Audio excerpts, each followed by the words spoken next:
Hello, and welcome back to Xpwaste, where if I'm not struggling to kill Fazani's Nightmare, I'm struggling to kill chompy birds. Hi, I'm Oxie. And I'm Michael. If this is your first time checking Xpwaste out, thanks so much. We are a Runescape podcast, specifically old school Runescape. We talk about the news, we talk about things happening in the game. We get on tangents, kind of our thing. If you're not new around here, welcome back. You'll notice I'm not in my normal office, and it feels a little weird. I can actually do this now, so I'm going to pick up the camera. I know Oxie has done this in the past, but I'm going to give you guys a little sneak peek.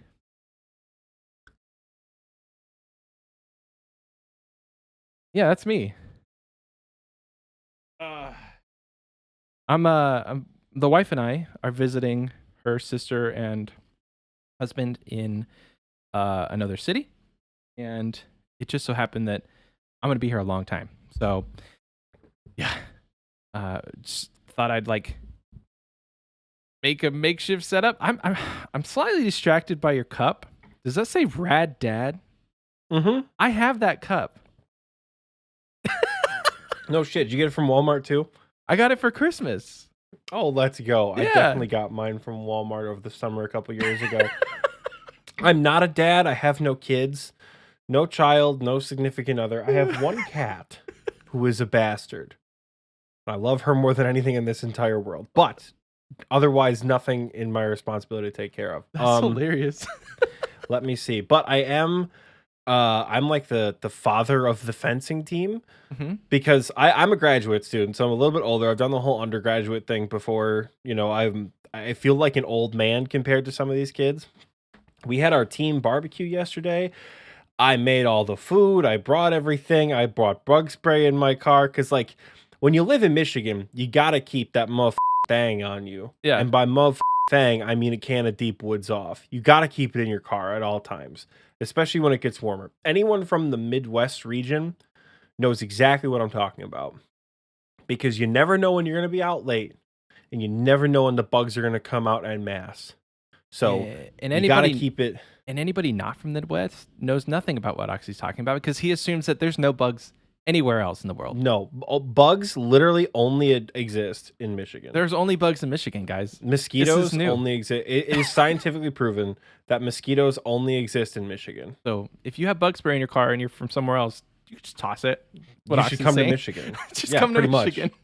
Pretty much, yeah. Come to you're meant to be here if you keep bug spray in your car. Can confirm but like we have mosquitoes in Texas, so I'll believe it when I see it. No, but like I was like setting up the fire, getting everything together, you know, like the basic dad energy of the club. That's the running joke is that I am the club dad. Yeah. And I figured the Rad Dad mug would be appropriate for this morning after after having left the fire because the county that we're in has an ordinance that you can't be at a park after sundown. So needless to say, we stayed there till like 11 o'clock at night because like, fuck them, why not? Yeah. But at that point, I'm like, well, I didn't rent the park. Like the reservation is not under my name. So if someone assigns a ticket, it's not going to be to me. So I can't be there. Like, I don't give a shit. It's a county ticket. $30. Like I'm whatever. Yeah. But like to a graduating senior who's not me, that's pretty anxiogenic. So I just figured we'll go back to my apartment. And suddenly, when I got everyone there, I realized that I had 15 people in my tiny 2-bedroom apartment. And I was like, shit, this apartment was not made for that. So just like mad chilling last night. And I figured Rad Dad would be the appropriate coffee mug for today. Yeah, I love it. It was fun. I had a blast yesterday. Yeah, I texted you and just didn't hear back. My phone, so we didn't have a speaker yesterday for the longest time because the guy that always brings the speaker was gone. Didn't show up till like 9 o'clock at night because he was away at a different game. And I was just playing music through my phone. My phone died at like 9 o'clock. Yeah. And I couldn't plug it in because I like wasn't gonna leave my car running to plug my phone in and charge it because I don't give a shit. I don't text anybody, you know. But yeah, I figured I got back, charged my phone, and saw you message me and responded at like probably 1 a.m., Mm-hmm. 12:30, 1 a.m., something like that. I was like, yeah, dude, we'll record tomorrow morning. It'll be perfect. And then slept till 10:30 and was like, shit, I got to get up right now Yeah. and So start recording. a little behind the scenes. We normally record on Monday evenings because of my work schedule. It's like that's probably the best night we had. I got a new job. I'm excited. I'll have the weekends off, so we're probably back to recording on Sundays. But this weekend was kind of special because again, we're out of town, and I'm doing stuff all the rest of the day today, and then Oxie's got stuff to do tonight. So we have to do like a morning recording. So this is like throwback to like 2 months ago when we would record midday. So that's why we're drinking coffee, and we don't usually drink coffee during the pod anymore. I do also want to mention there's an air show going on right now. So I have my noise gate set up to where nothing is going to come through if I'm not talking. But if I'm suddenly talking and then there's a in the background, you guys know why. I have no control. Michael's going to be making the noises himself. He's going to go meow in the middle of the sentences. It's entirely intentional. It's a bit distracting, so I do apologize. But yeah, actually, other than like graduating, having all that fun, what you do in RuneScape this week? I cranked out a lot of Elite Diaries. For the first time in what feels like forever, I actually have account progress to give. We recorded our extra episode on Friday, which was fantastic. I don't often like to plug the Patreon so early in the episode. This next one I had a blast with. Yeah. It's a continuation of our D&D game from last month. Mm-hmm. Shout out to TMD and a fella named Matt for helping us out with that. But my God, I had an absolute blast. And I texted Michael about something today that I'm like, I don't know if this is a good, like, I might be on the edge of a slippery slope with what I'm doing right now, but I'm kind of interested in it. I think you should do it. I think you should learn how to do it. That's all. This is all we're gonna say. I might have to learn how to do it because I think that could be a lot of fun. But yeah, so honestly, go check that out. I don't like plugging us making money. I think it feels weird, but like for the sake of the content of this episode, yeah, I had an absolute blast recording it, and I think it's gonna be great when it comes out. Maybe hopefully by the end of April. Maybe by the middle of May. We don't know. No. You can put me on blast like that. I have a laptop here that is fully capable of, like, I can edit on it and probably get it done. So I'll have like 3 days where we're not really doing anything during the day because my wife she's working while we're here. So from 9 to 5, I could probably just bust it out. We'll see. But I was going to say, if the computer can handle it, it can. It's a MacBook Pro. Although it is from 2014, which is ancient by standards of any other technology. I mean, by the standards of Mac, at that point, you just have to upgrade the parts, which in the case of a MacBook is just picking it up, putting it in the garbage can, and buying a new one. Right. I'm not a big fan of Apple computers. I like Apple products. I like AirPods. I like iPhones. Apple computers are no thanks, dude. Give me a real PC to do my work on. This computer has served me so well. It's gotten me through community college. It's gotten me through playing RuneScape on it for 3 years before I got a PC. All of my old screenshots are on this computer. It's now serving me for the pod. Like, this is I don't know. I'm partial to this computer. I don't know that I'm like such a Mac junkie that I used to be. Now that I have a PC and I'm like, I know what it looks like on the other side. But I don't know. I think if I were to get something other than an iPhone, I would really have to change the way I interact with all my other technology because I have an iPad, I have AirPods, I have all of this Apple stuff like CarPlay. So I'm kind of stuck in the Apple ecosystem, unfortunately. But I'm content to be stuck in the Apple ecosystem as long as it's not a computer. Whoop-de-freaking do. You can have all your tabs open at the bottom of your screen. My computer can send someone to space if it needed to. I don't care. Like I'm sorry. MacBooks are not for me. But no, like I said, in RuneScape, actual account progress this week, yes, I yes, yes, completed yes. the Mauritania Elite Diary. I got 91 fishing while recording the extra episode. Easy. Did that. And then for a majority of the rest of the extra episode, I got the lamp and I realized, holy shit, I can just lamp agility and I don't have to like train the last like 10k XP. Got 85 agility. Did the rest of the steps I had to do for the Artie Elite Diary and got the Artie Elite Diary done. And then cranked out every other doable diary step to the point where I only have 4 diary steps remaining. I have to fletch a dragon dart. I have to steal from the grand chest and soften ham. I have to get level 5 rolls in barbarian assault, and I have to kill 1,000 chompy birds. Level 5 rolls in BA. I have level 5 in attacker, defender, and collector. I have level 3 in healer, but honestly, like one good game as a healer, and I have level 5, and I'm done. Everything else in that Candor and Diary is done. Right now, I'm currently killing chompy birds while we record. I have 90 crafting banked that I probably could be doing. That's a little bit more AFK and a little bit more readily able for me to look at the camera while I'm doing things. But like realistically, you guys don't care if I look at the camera while I talk sometimes. So we're going to be killing chompies. Let me check my bow really quick here. We currently have 479 kills. So we're chunking through. But the thieving is going to be a big holdback. And after doing some of the math today, darts are not going to be a thing. I only have 85 fletching. I think we did the math earlier, me and Morty.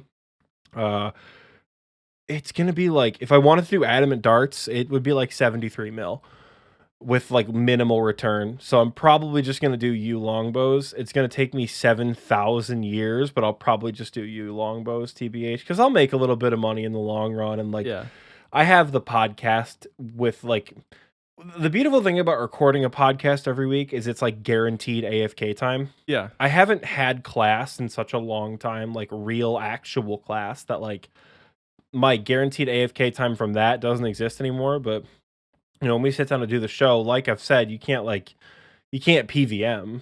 Like, I don't even know, what is my Slayer task right now? I don't even know if I could AFK my Slayer task, TBH. I think I might still have Dagonoffs from bingo. But like, you know, I other than like AFKing Slayer, you really can't do much combat.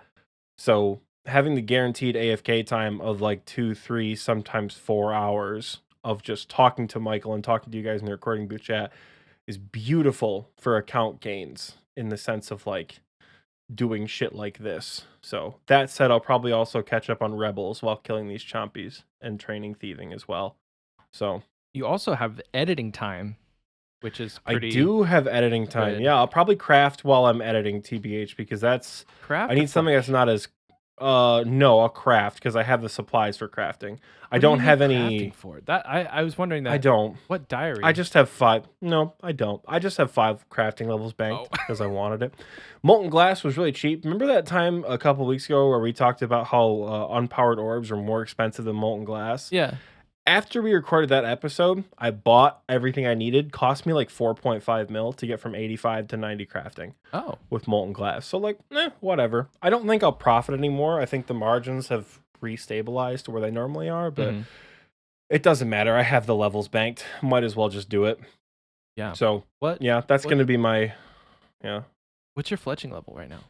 85. So I haven't done the math of how many U longbows I would need. I'm going to guess it's going to be about 20 mil.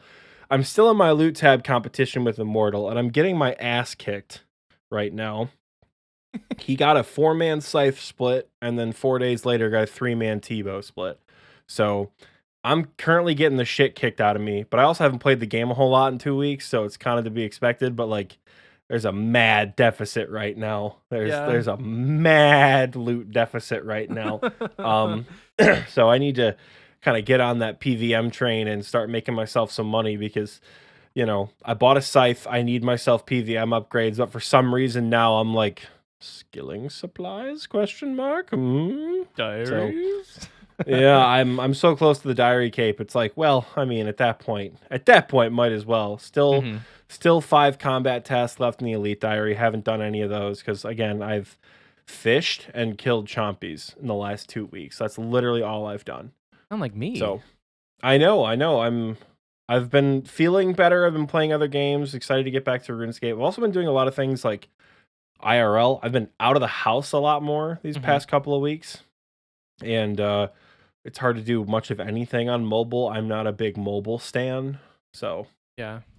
Well, I think that's a pretty good transition to what I wanted to briefly talk about. I was gonna say, what have you been up to? iOS beta dropped for those who signed up and got accepted. And let me just tell you, I installed it on my iPad, and all I've really done is fishing, but it definitely makes mobile gaming that much better, having those little quality of life things. Like they have the true tile, they have destination tile, the fishing spots are highlighted. Really? Yeah, it's interesting. I don't know if you can mark tiles. I haven't checked. I'm pretty sure you can. So it's gonna, like, I'm excited to try it out in more depth. But like, my wife was fishing for me as I was, as we were driving, and she's like, "Wait, is this always like this? Where it highlights the?" I'm like, "No, that's on the beta." She's like, "Oh wow, that's nice," because she's played a little bit of RuneScape like on RuneLight, but never was really interested in mobile because it's just a completely different kind of It's a different game. Yeah, it's a different game. Yeah. So whenever she saw that those features were coming to mobile, she's like, "I could get behind this." I'm like, Good. I might try and talk her. Mother Hound on old school RuneScape. Good. I might try and talk her into making a skiller, because we talked about it a little bit, and she's like, "This stuff I can understand." She's like, "Clicking on a fishing spot, dropping fish, I got that." She's like, "When it comes to anything like combat wise or anything else like that, she's like, I just don't get it." I'm like, "Okay, cool." So they have an account build called a skiller. You don't do any combat, and you just literally do all the easy stuff. So I might talk her into it. See if she's. So it's Michael's account basically. Oh, I'll dab with you on that one. Sit. Sit, rat. But doesn't your wife have like an absurdly high agility level? Absurdly high is in like in the 40s or 50s. I mean, isn't agility like her highest skill though? Yeah, it is. Yeah. I don't think she's done any combat on her account so far. So technically, she could just convert her account into a skiller at this point. I might just buy her a year of membership and see what happens. I don't know, She'll have her first 99. She'll have an untrimmed agility cape at level 3. That's disgusting. Because on the beta and soon to be in the mobile client, they have the spots where it highlights the agility shortcuts, and it highlights all the click boxes for you. So there's a chance. And wife, if you're listening to this right now, there's a chance. She only listens to like the first 30 minutes of the episode, because that's usually when we're not talking about RuneScape. So she'll be gone in here in a little bit. That's what I should start telling my family to do. And they're like, "I really want to listen to it." I'm like, you're not going to understand what we're talking about. I'll tell them to listen to the first like 5 minutes. Yeah. And like the catch up that we always do in the little rambly part.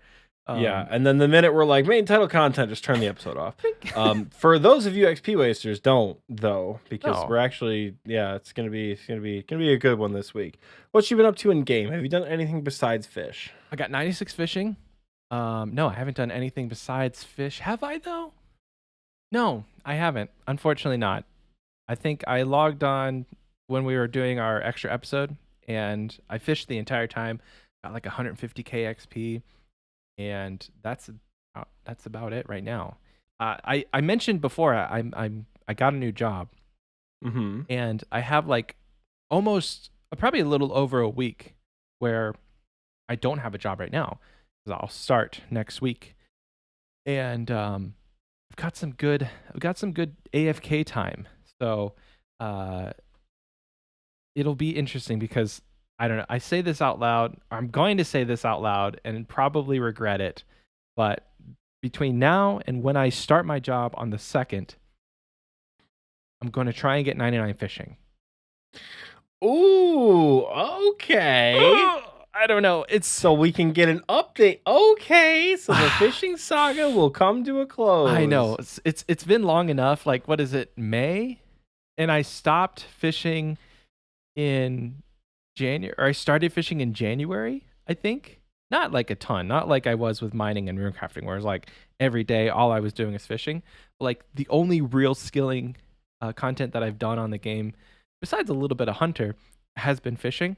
So there's also, so I'm battling with this in my mind right now, and I kind of talked about it a little bit with you the other night. So I have 6 skills left until I max, and it would be very, very feasible for me to just go to 98 in all of them and have a massive like maxing party where I get like 6 99s all at once. That would be fun, but I think it would only be fun if I actually went to each location and got the 99 there. So a lot of the times that people have like a massive 99 party where they get like a ton of 99s all at once, they kind of just do it with lamps. And it's only really fun for the person. And I'm not coming for anybody. Like there's a guy in our clan, Doc Hart. Doc Hart. I remember that. Sorry, I remember that maxing party. Almost messed up your name. Doc Hart. He got like a ton of 99s all at once and did that for maxing. But he did it with I think it was museum lamps. But what I would want to do is I would like run to a fishing spot, get fishing, run to an Ardy night and get thieving, go hunt something and get hunter, slay my very last monster and get 99 slayer and 99 defense, and do it all with people. And we just run around the game and get it all done. So I don't know. I guess I have until I get to the very, very end of my fishing grind to still decide if I want to do that.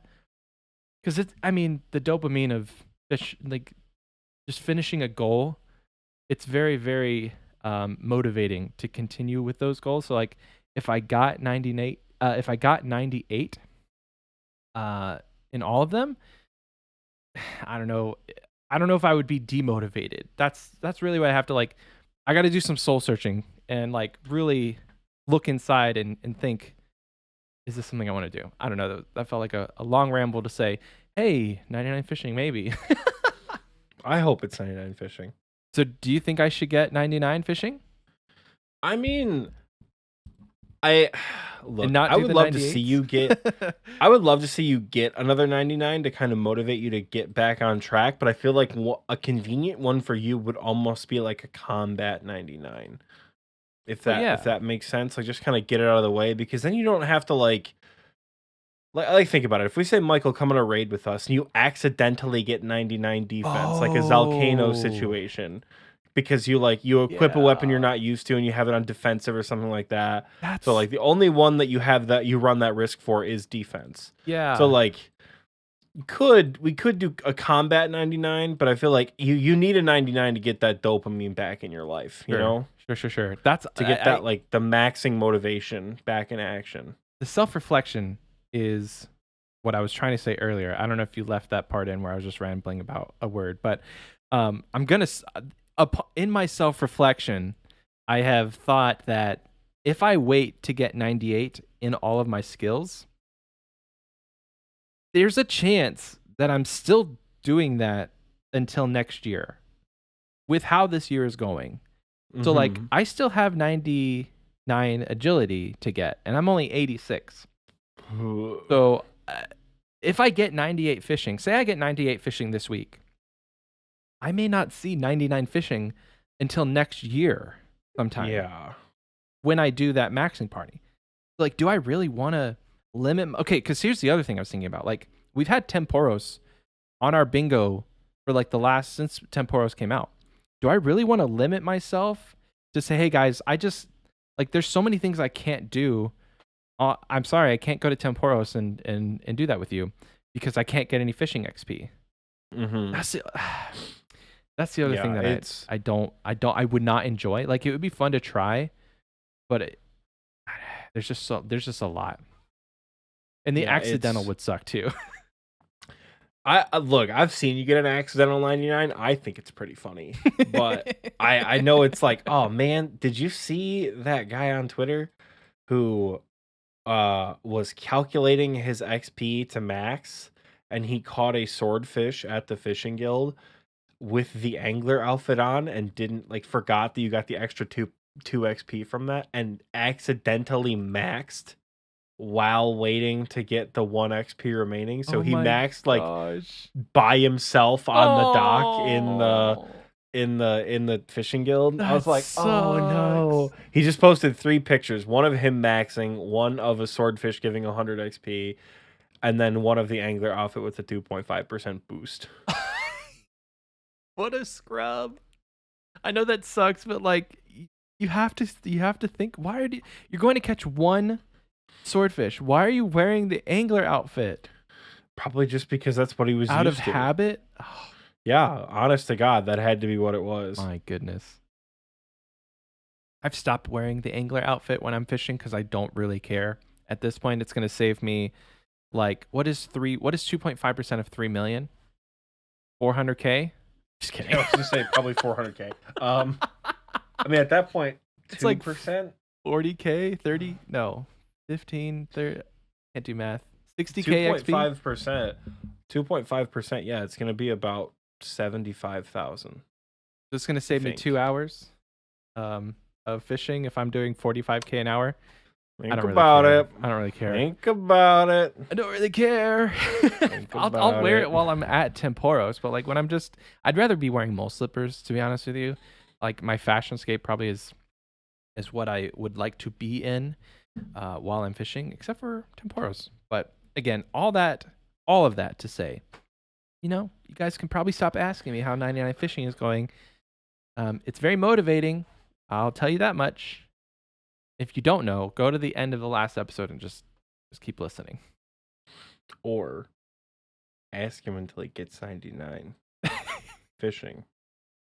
Because we have to keep him on that grind, boys. Yep. I feel like the how's the Inferno going for you is no longer a motivational thing. So there has to be every something. time I see it, I think maybe I need a how's 91 thieving going, but I'm not working on thieving is the thing. I'm not actively working on thieving. That should be my goal for the week, is to send multiple Inferno attempts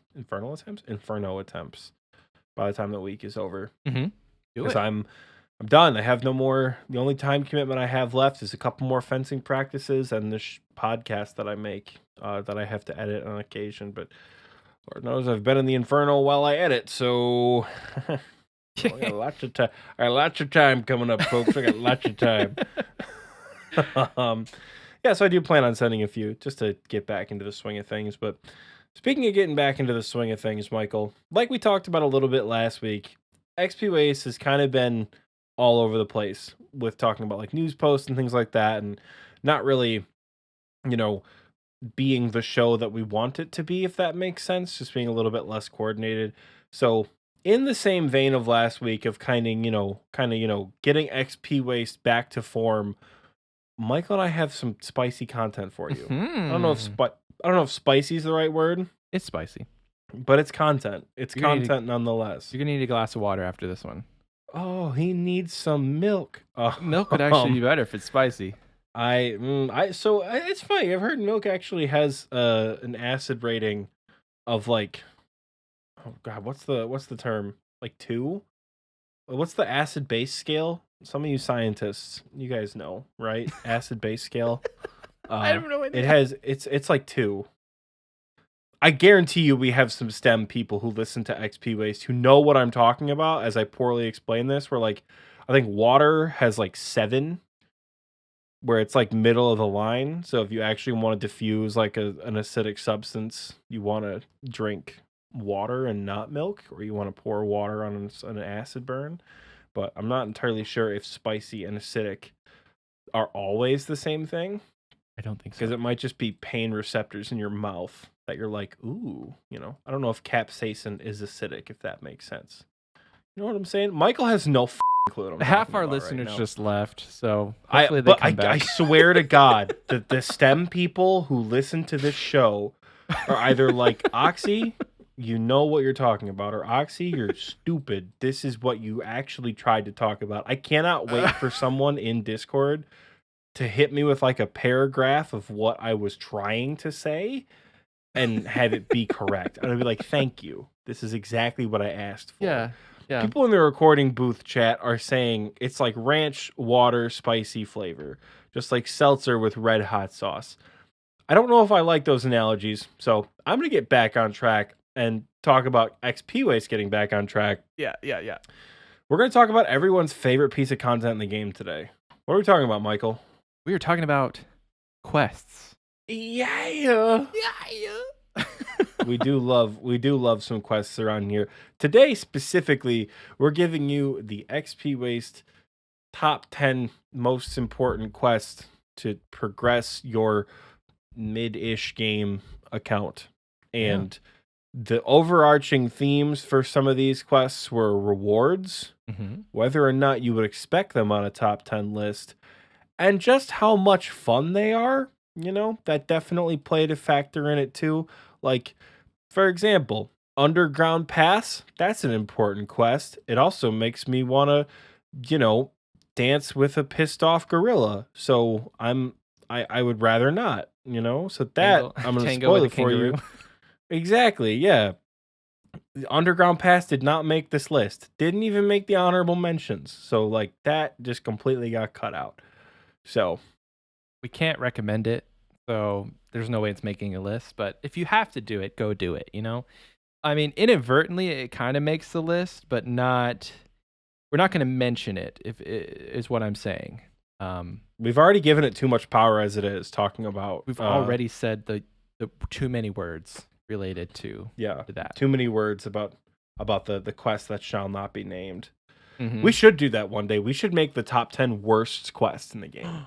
Like, what are the worst quests you should do? That could be extra episode content. It sounds like right Patreon content to me.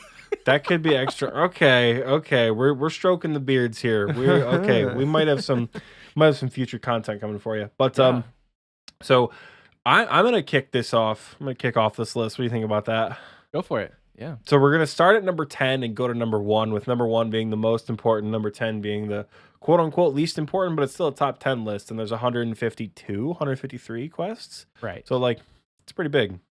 With the caveat that this is like in the mindset of you're in the mid game, you're in the early game, you're wanting to progress your account. If you have, you know, max combat, base 70s, base 80s, it's likely that you've already done a lot of these, if not all of them. So yeah. Like I know Michael and I have done all the quests on this list before, but yeah, it truly is like, what are some very valuable quests in order to kind of take your account to the next level and really help that kind of path of progression that you're on? Because if there's one thing that old school RuneScape players hate, but one thing that old school RuneScape players exist in constantly, is the mid game. And every little step you can take to get out of it, it's like we said, don't wish it away, but also holy shit, mid 50s, I hate it. I hate it. Even in leagues, I hate mid 50s. Yeah. So you're not there for a long time, but definitely. It still sucks when you're there. It still sucks. Hey, I would just like Morty said in the recording booth chat, I would love to go back. There's just something special about having like 30k XP to the next level, or whatever it is when you're just that low. And the training methods aren't great. It takes a long time to get there. You know, 30k XP could take you like an hour or two. But when you see 1 million experience points from 96 to 97, you know, you just can't. Like, you can't enjoy that for a long time. And that happens 23 times. So MB said, if you're bad at the mid game, if you're bad at the game, you're always in the mid game. That should be the title. Yeah. So wait, so what? Michael and I basically. Oh yeah, I thought you just called me out and not you. No. Yeah. No. I'm in there too.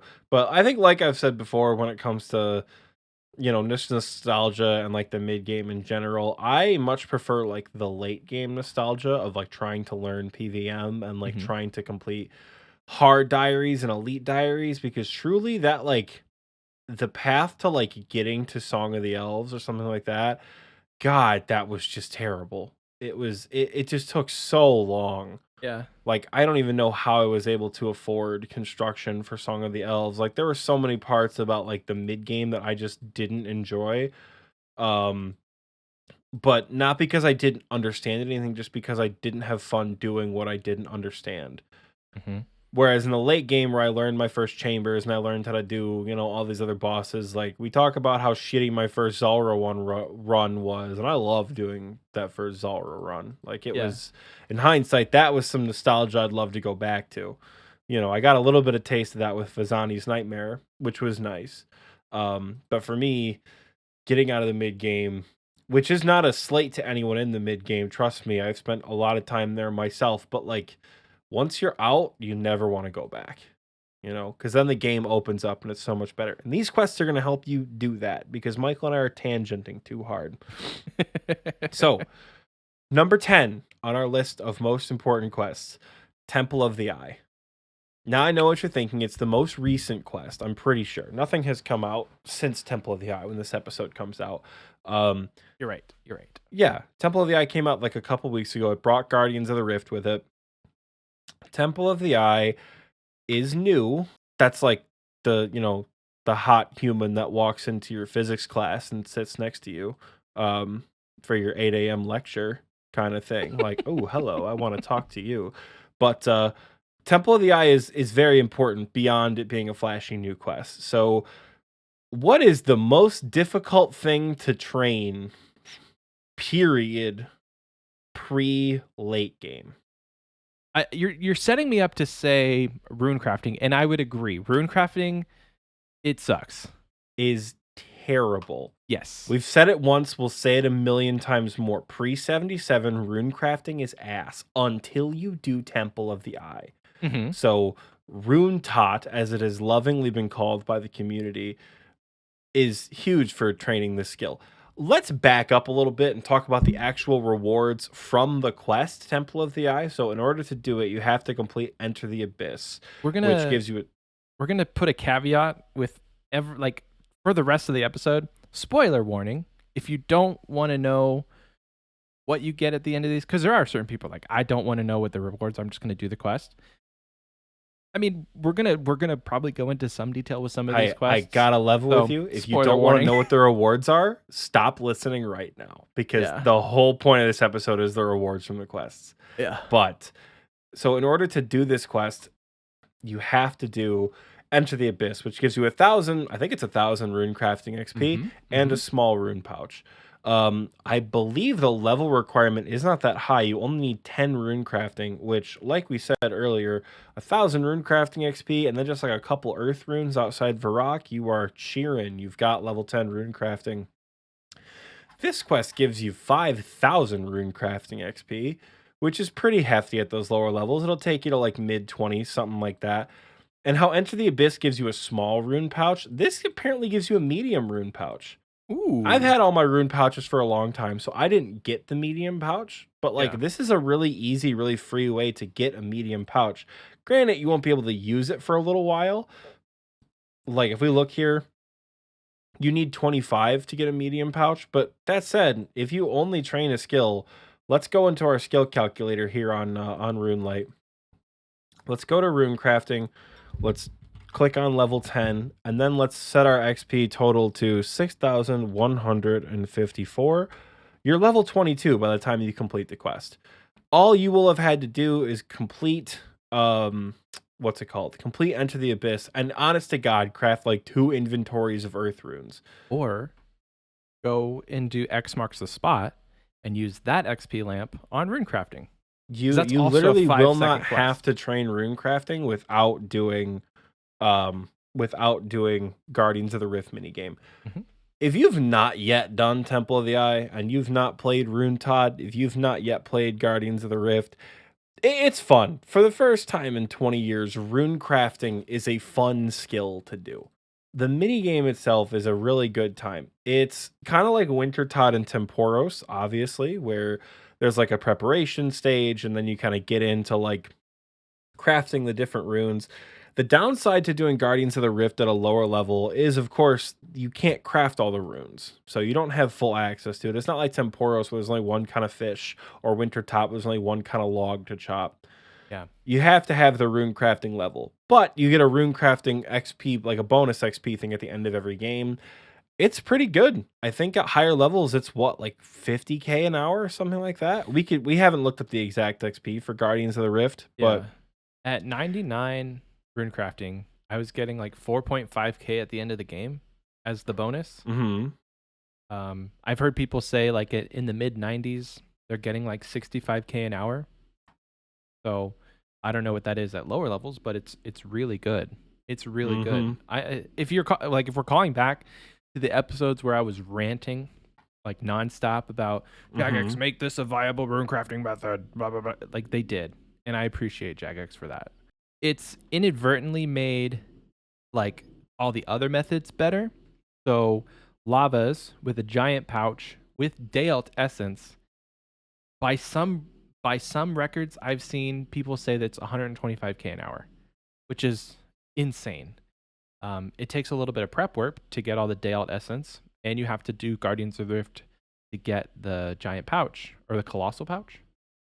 Yeah, so colossal pouch with the abyssal needle, yeah. Sorry, I don't know if you can hear that plane. It's giant. Okay, it's gone. Yeah, the colossal pouch. So it can be really good rune crafting. You have to do lavas like to get that, but even ZMI, I've heard, with the colossal pouch in Dayalt is really good XP per hour. I'm like, just hats off to you, Jagex. Yeah. So why we bring this up as why it's one of the most important quests to do, because rune crafting is so essential for so much of what you do in this game. Unfortunately, they have kind of made it so that rune crafting has to be trained. Now, it doesn't have to be trained for a whole lot of quests. The notable two that come to mind are Devious Minds and Fremennik Exiles, which Fremennik Exiles is a good quest in itself because it has a very good best in slot upgrade, but I certainly wouldn't put it as like the end all be all of best quests to do, but rune crafting is necessary for it. Why we're talking about it is for your achievement diaries. Yeah. Holy shit. Getting to 77 with Guardians of the Rift is going to be delightful on the groupie. Oh, yeah. I did it at ZMI on my main account, and honestly, once you get into a good rhythm at ZMI, it's not bad, but I don't think ZMI is worth it until like the 60s, IMO. You know, I don't know what the exact metas are, but I didn't really enjoy it till I was like maybe 65 rune crafting at that point. And I had effectively lamped my way to 65.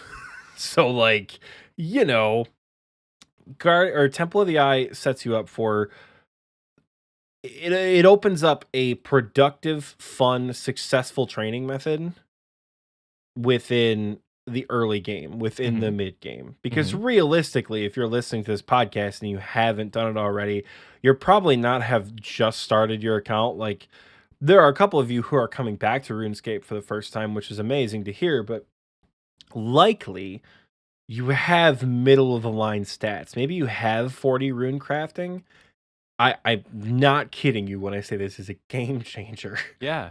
Like, I feel like I cannot stress enough how important Guardians of the Rift is for training to your diaries. That's why Temple of the Eye made it to the number 10 spot. Right. Yeah, I mean, if you look at all of the different cities, I mean, a lot of them have rune crafting, and not just in the elite and hard. Like, there's rune crafting steps all throughout each diary. So if you're you didn't hear that because of the noise gate, but that plane was like right over the house. Yikes. Oh. Like, I looked for my green box to show up. It didn't, but I'll go back to my thought.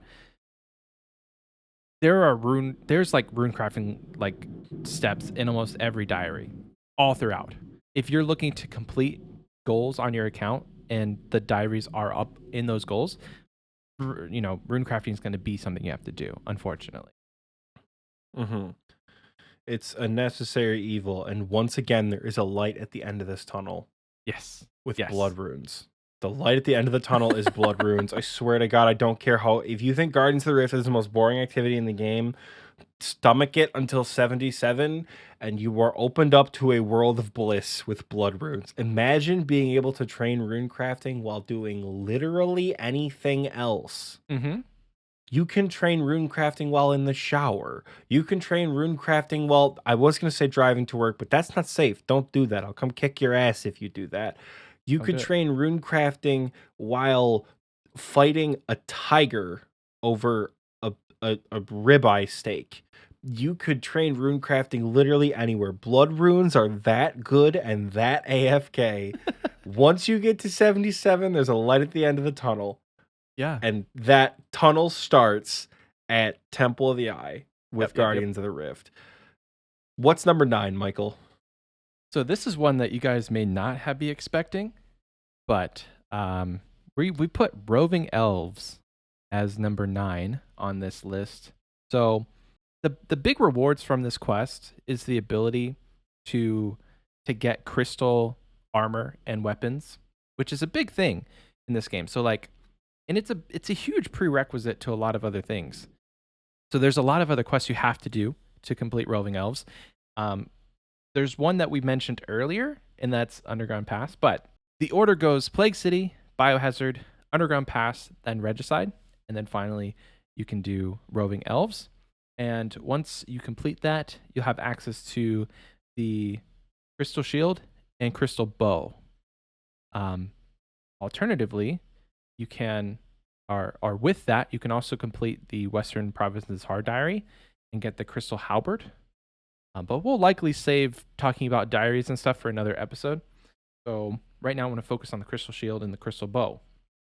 Crystal Shield, if you didn't know, has some of the highest range defense bonus in the game for a free shield. So there's a ton of different places where taking a Crystal Shield, even in the end game, is somewhat viable. I mean, there's people who take the Crystal Shield. Not somewhat viable. It is very viable. In case you are unaware of the legitimacy of the Crystal Shield, I'm unironically taking one into the Inferno with That's me. what I was about to say. Like, Crystal Shield. You take it into the Inferno. Crystal Shield slaps. Yeah. And then the Crystal Bow is just an all-around great weapon due to the fact that it just takes charges. And so it's kind of like a mini Bofa in that sense.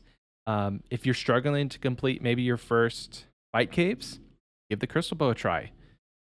In places where maybe you want to have prayer bonus through a blessing, take the Crystal Bow. But with all of that, we're talking about how this is going to help your account. There's just a ton of things along the way that you're unlocking. One of them being the money snake itself, Zulrah. Along the way, you're going to complete Regicide. And that's going to allow you to at least attempt Zulrah. Whether or not it's going to be viable for you in the mid game, I don't know. But that could be once you get it, that could be an effective moneymaker along the way. So Oxie can speak more to that because I suck at Zulrah. One of the reasons we didn't put Regicide on the list over Roving Elves is because once you get to the point where you can do Regicide, it's not fun to kill Zulrah right out of Regicide. Right. You don't need that high combat stats. You fight a Tyrus guard that you can save spot in Regicide. I think you're recommended to have level 60 combat to complete Regicide. Going from Regicide to Zulrah is not the same. It's a dramatic jump. So while it unlocks Zulrah, sure, it's not good to do it then. Roving Elves, you're a little bit more established in your account. You literally get combat XP for completing Roving Elves, and you get a weapon that is not terrible at Zulrah. Is it great? No. But the Crystal Bow alongside a Rune Crossbow, probably your two best options for killing Zulrah at that point in time if you cannot afford or do not own a Toxic Blowpipe. I think I picked the Crystal Bow because the Crystal Bow was the diary step. You can buy both. I know you can buy both. I believe it costs 500k to get the other one. 700k, something like that. Mhm. So if you buy one, if you get one for free, you can buy the other for a certain amount of money. I think it's like 500k to get the other one, but you can get both. 750k, Morty said in the recording booth chat. Yeah, I knew it was something along those lines. So it's a little steep for like an early mid game ish account, but you'll get there eventually. Um, Certainly it is personally I think it's a good quest to complete, and it's a good number 9 spot because the weapons, the weapon and the shield are very nice. Trust me, it's no Bofa, but it's budget. It's a And budget. if you don't have any money, budget is the best. The cool thing about the crystal armor and weapons is it is kind of pricey to get them, and it can be pricey along the way to recharge them, but that price goes down. Every time you recharge it with the lady in the elf lands, it's going to go down till eventually it's just going to cost a flat 150k to recharge it. So I don't know. I feel like the content that you're doing with those items, maybe you'll make that money back by the time you have to recharge it. I could see you easily making 750k at Zulrah. It's not that hard. By the time you'd have to recharge it, maybe you'll even make more. I mean, Zulrah can be 1 or 2 mil an hour without big drops, so it's viable. It's definitely viable. What is I next gotta one on the gotta list? level with you. I gotta deflate some egos a little bit. You're not gonna get 1 to 2 mil an hour with a crystal bow at mid game stats at Zulrah, you know, unless you're really good at Zulrah. Like I could probably do pretty well at Zulrah with a crystal bow on a mid game account. I also have like 1,000 kills on my main account, so like I know Zulrah. But if you're doing it for the first time, not going to be the same experience. That said, one of the reasons the crystal bow is as good as the rune crossbow is because of the attack speed. Granted, bolt damage is important for the rune crossbow. This isn't us suggesting one is better than the other, but as far as like viability, you know, the not having to spend any money on the crystal bow for a long time, I mean like a long time, and then having it be a 4-tick weapon, I think, because I think the RCB is 5 or 6, and I want to say the crystal bow is a 4-tick weapon, so it attacks a little bit quicker. It's a little bit more comfortable in that sense. So that's another benefit of the crystal bow. Just to clear the air that we're not sort of shitting on the RCB here, you know, not 4-tick. It's 5 on rapid. All right. In any case, you know, there's still a use case for it, but. Hey, look at that. We're getting fact checked live, fam. Hell yeah. I'm used to Bofa. I think Bofa is 4-tick, so that's probably why. But in any case, quest number 8 on the list. This one's an interesting one that I threw out, and Michael was on board with it. Making friends with my arm. It's a little bit down the line as far as like, you know, mid game getting into late game completion. Making friends with my arm is a higher level quest. You know, I want to say it's listed as like a intermediate level or a master level quest. Like it's pretty thick. There's a pretty big boss fight at the end of it. There's a lot of stuff you have to do. You have to like navigate the water tunnel. You have to get to Weiss over and over again. You have to navigate that maze. The quest itself isn't too bad. You know, I enjoy it. I think it's another Mod Ash special. Honestly, Yeah. I think it's another one right out of the Troll quest line. I But appreciate any quest that Mod Ash makes. you just like Mod Ash. I do. I do. I simp for Ash. Yeah, this is the, as mentioned in the recording booth chat, this is the quest where you have to go through the river while they are throwing rocks. It is, yeah, it can be a stressful quest, much like any other puzzle quest. It's not the worst puzzle quest in the game. It is no Morning's End Part 2. It is no Underground Pass. It's not that bad at the end of the day. It's no maze and rat catchers, like, you know. You'll get through it. You'll get through it. The rewards for this quest are one of the reasons we have it on the list. You know, the quality of life scape, if you will. So for those of you looking to make money and have the patience to do herb runs, because Lord knows I don't, you do get the disease-free herb patch. and a which convenient teleport to it. So it's not inconvenient at all. Yeah, I'm just lazy and don't do herb runs. But 100% it's free money. So if you buy expensive seeds or you get expensive seed drops from Slayer, your Snapdragons and your Raynars will literally never die. It is impossible for them to die. Right. Disease free. You know? There's a couple other patches that are disease free. So if you only planted the expensive ones in those places, like you could still profit. And hey, maybe that's the money you use for your crystal armor and crystal weapon. All back to the last quest. People who do it love the herb patch. The trolls give disease-free herb patches. It's pretty neat. I think the other one is on top of Troll Stronghold, which you get access to a teleport to from using the salts. Yes. Because once you complete the quest, you get access to a salt mine, which, funny enough, I think they're T, F, and ERT are the names of the salt. And when you put them together, it's Teeth Hurt. Like Teeth Hurt is the name of the three salts together, because trolls are named after the first thing they try to eat. Oh. Which is why his name is My Arm, which is why the big boss man's name is Mother, because he tried to eat his mom. Snowflake hilarious. tried to eat a snowflake, things like that.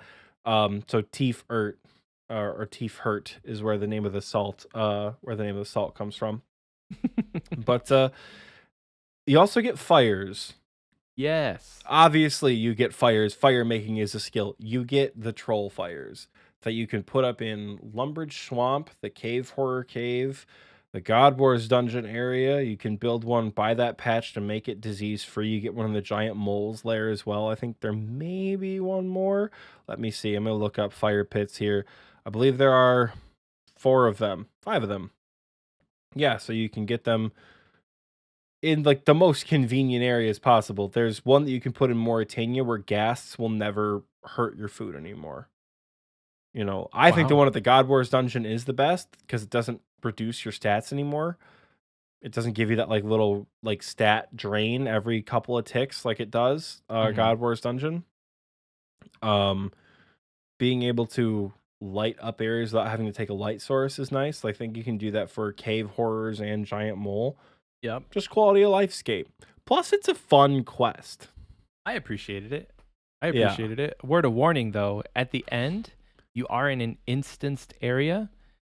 So once you get towards the end, if you're going through it with a guide, they should have some sort of warning or a little thing to tell you. But you are in an instanced area, so make sure you bring plenty of food. Maybe don't bring something you wouldn't want to lose, because if you die, it's just gone.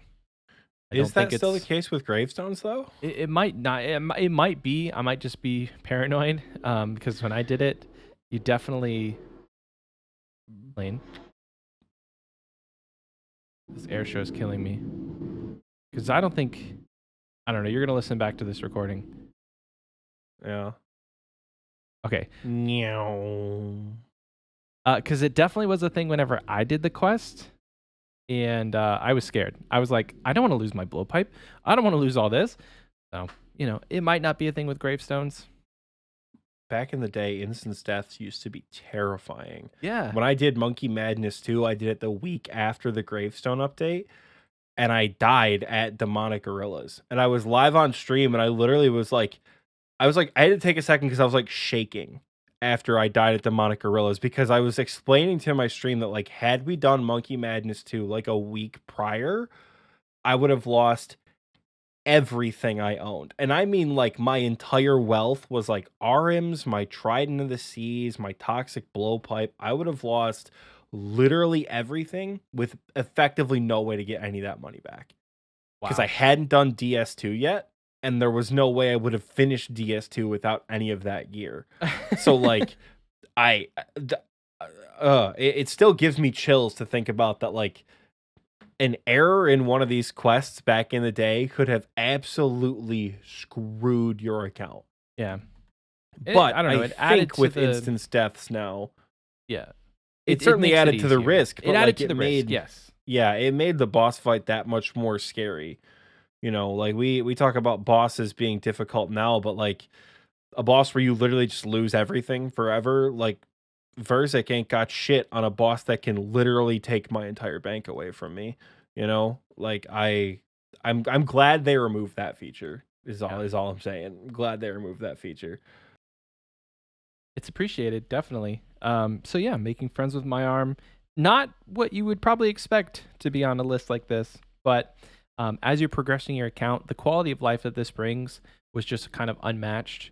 Once you Mhm. finish the quest and you've got all the fires and you've got that herb patch, you'll probably look back and be like, wow, that was, I can't imagine not having this kind of stuff. Because like, I don't know, I feel like I take it for granted a little bit whenever you're going around the game and like you haven't been to God Wars in a while, but you made the Mhm. fire and then you forgot that it just drained a bunch of stuff, or you forgot that you used to take a light source places and now you don't. I take stuff for granted in this game all the time because Mhm. it's been so long since I've done this, or like I've had the level for so long that I didn't remember the requirements it took to get there. So doing Mhm. episodes like this, talking about this kind of stuff, definitely makes me appreciate the mid game a lot more. So yeah, definitely not one that you thought was going to be on here. Um, Yeah. And it's got some steep requirements, don't get me wrong. 68 agility, 72 mining. Like it's got some steep requirements, but by the time you get to this quest, your account should be at a more like feasible point to be able to beat all the monsters and like actually enjoy the quest, you know? yeah, 72 mining, boostable by the way. So you can get, what is it, 69 and just be cheering.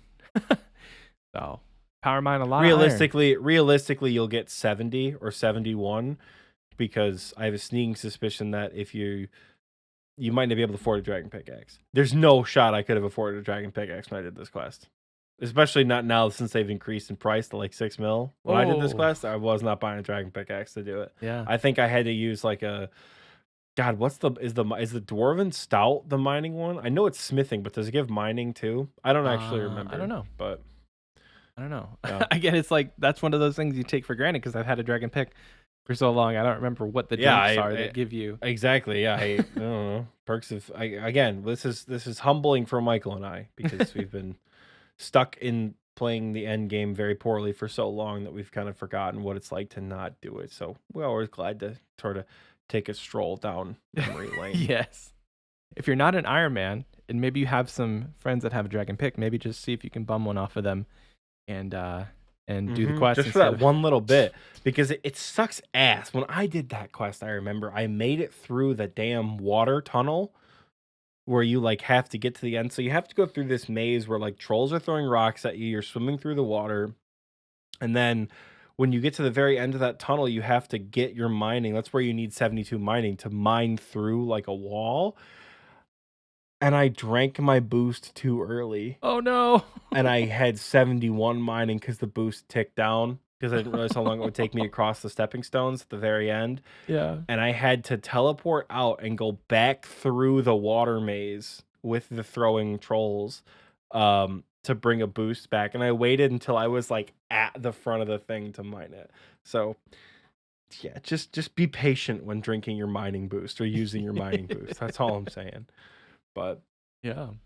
So what's number 7, Oxy? number 7 is one of my personal favorite quests in the game. I do like this quest quite a bit. I've done it 1,000 times. I think this quest, Cook's Assistant, and Plague City are like my top 3 I have done more times than like any other quest in the game. Mm-hmm. Ghosts Ahoy. Great Ghosts quest. Ahoy is nice. Um, Getting to Mauritania sucks ass. There's not a lot of good ways to get to Mauritania until you complete Ghosts Ahoy. Yep. The Ectophile hard carries this quest. Yes. It really does. It hard carries this quest. Being able to teleport and getting into Port Phasmatis for free. So Mm-hmm. you get free access to Port Fatty Assmus. You get the Ectophile. That's an unlimited teleport up to level 20 Wilderness. You never have to recharge it. Your character automatically refills it when you teleport to the Ectofontis, I believe is the name of it. Mm-hmm. Yeah, the Ectofontis outside of Port Phasmatis. You don't need a ghost speak amulet to access the bank. which is nice because you'll walk up to the bank and it will be like the banker understands what you're trying to do and you understand the banker and you can get to your bank without a ghost speak amulet, which is cool. You have access to charter ships from Oh, Port yeah. Phasmatis, so you can charter most places as well if you've got that money and you want to get places. Mhm. You're able to get to the Mauritania farming patch relatively quickly. The Slayer Tower and Canifis are not terribly far away. If this is your only teleport to Mauritania, this is your only way to get there, good. This is a good quest for that. It also gives prayer XP, which prayer is expensive. So Yeah. I love doing this quest for that extra little bit of prayer XP, and it's big quality of life getting to Port Phasmatis. It's not a terrible city. The bank is close to a furnace. The furnace is close to a charter ship. It's very productive for Iron Men. You know, it's a hot spot for things like that, not being an Iron Man. But you know, it definitely has its benefits. Plus, again, fun quest. The Yeah. combat's not too bad. You have to fight a lobster. You know, Remind me, this quest is when you like you put on the glowing bed sheet or whatever, and you like you get the bed cosplay sheet, you as a get to ghost. sign the you get to sign the petitions. Yep, it's fun. It's fun. Yeah. Like it's just nice and stupid, you know? Yeah. It This. also having the ectophile makes animal magnetism really convenient because you have to go to the farm in Mauritania Oh for yeah. animal magnetism. So having that done makes animal magnetism go quicker. It's not a requirement for it. It's just a little once again, quality of life scape. You know what I mean? Yeah. On my Iron Man, I opted to do this quest for prayer. So I don't you don't need to have Ghost of done to use the Ectofunctus, right? Just I makes it more don't convenient. believe I don't believe so, but like Okay. getting to the Ectofontis without Without it. completing it sucks. You have to basically walk there from Varrock. Is like one of the or charter there from like God, what's a close teleport at that level? I mean, if you could teleport to Ardoyan or like use an Ardoyan teleport tab, you could probably charter there from going to the Brimhaven dock from Artie. So like you teleport to Ardoyan, you take the boat with Barnaby to Brimhaven, you charter to Port Phasmatis, but what I'm not sure of is if you can get to Port Phasmatis without doing the quest. That's what I was going to say. Because That's my theory is that you need to have Ghost of done because you need to pay ecto tokens to get into the city. yeah, to pass So the barrier, so I'm I not don't think you sure if can you can charter charter there. there. I'm not Well, sure. I'm yeah, we're genuinely not sure because I know some places like Prith and Port Tyrus, you actually have to like complete those Mhm. relevant quests in order to use the charter ships to get there. Um, Not sure if Port Phasmatis is the exact same way. So if anyone has the answer to that, please go ahead and let us know. Yeah, so like the prayer training is great. I did that to get 43. It's a bit slow, arguably. I mean, you take your bones from the bank, go to the grinder, you put them in the pots, you got to get slime, and then you can sacrifice them, but you get a pretty hefty bonus without having to go to Wildy, without having to use someone else's house. Like as an Iron Man, that was huge. Now, I probably could have just gone to the wilderness and taken a couple bones at a time, but I was pretty scared of that and didn't want to risk it. Because those bones, I kid you not, took hours to acquire on a low level Iron Man, killing blue dragons with Fire Strike. So not in a great position to want to lose those. On a main account, you probably just bought them anyway because it's like a couple 100K worth of dragon bones to get to 43. But on an Iron Man, it's a lot different. And so having the ectophile just makes that more convenient. You get the prayer XP from doing the quest, so might as well get it done anyway. And then that running back and forth from the bank is just a lot easier because you get into the city for free and you don't need your Ghost Speak amulet. The big Yeah, one you don't need though, your Ghost Speak amulet to cross the border or to yeah, access the bank. You need to talk to everybody else though. right. The big one though is the farming patch. We've already talked about farming as being like a money maker, and I think people sleep on it really. Like once you get a decent farming level, and by decent I mean in the 30s to grow Raynar, that initial investment is pretty big, but the return on investment when you're growing Raynars It's huge. I honestly think that could carry a lot of people to their first green cash deck if you haven't done that already.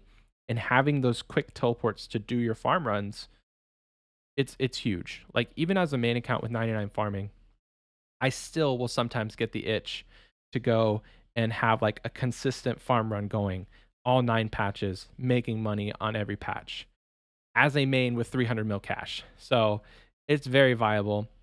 I would say too, and this is going to tie in with one that we're talking about later, the ectophile can be a budget quest cape to get to a fairy ring. If you don't have any other way, like say you haven't done the arty easy, you don't really care about diaries, you don't have that cape, it's pretty close to a fairy ring.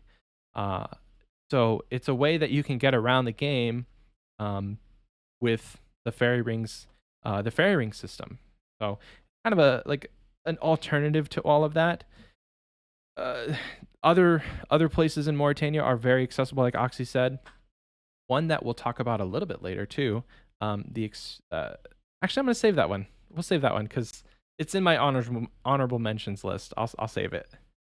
Yeah, the quality of life of effectively unlocking another region of the map in an easier way. Obviously, Ghost Ahoy is not a requirement to get to Mauritania, but holy shit, it makes it much easier to access. So doing anything in that Marique quest line after doing Ghost Ahoy just got a little bit easier. Yeah. And it's a one-click teleport for a lot of things.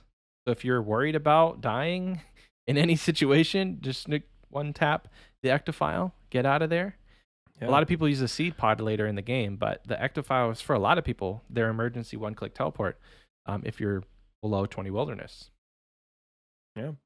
Well, Michael, you've got number 6, I do believe. I do. And number 6, it could be higher on the list of importance, but I think it got where it is now because of other quests that came out recently that we've already talked about. But Tears of Guthix is midway on our list for a reason, because it's basically free XP.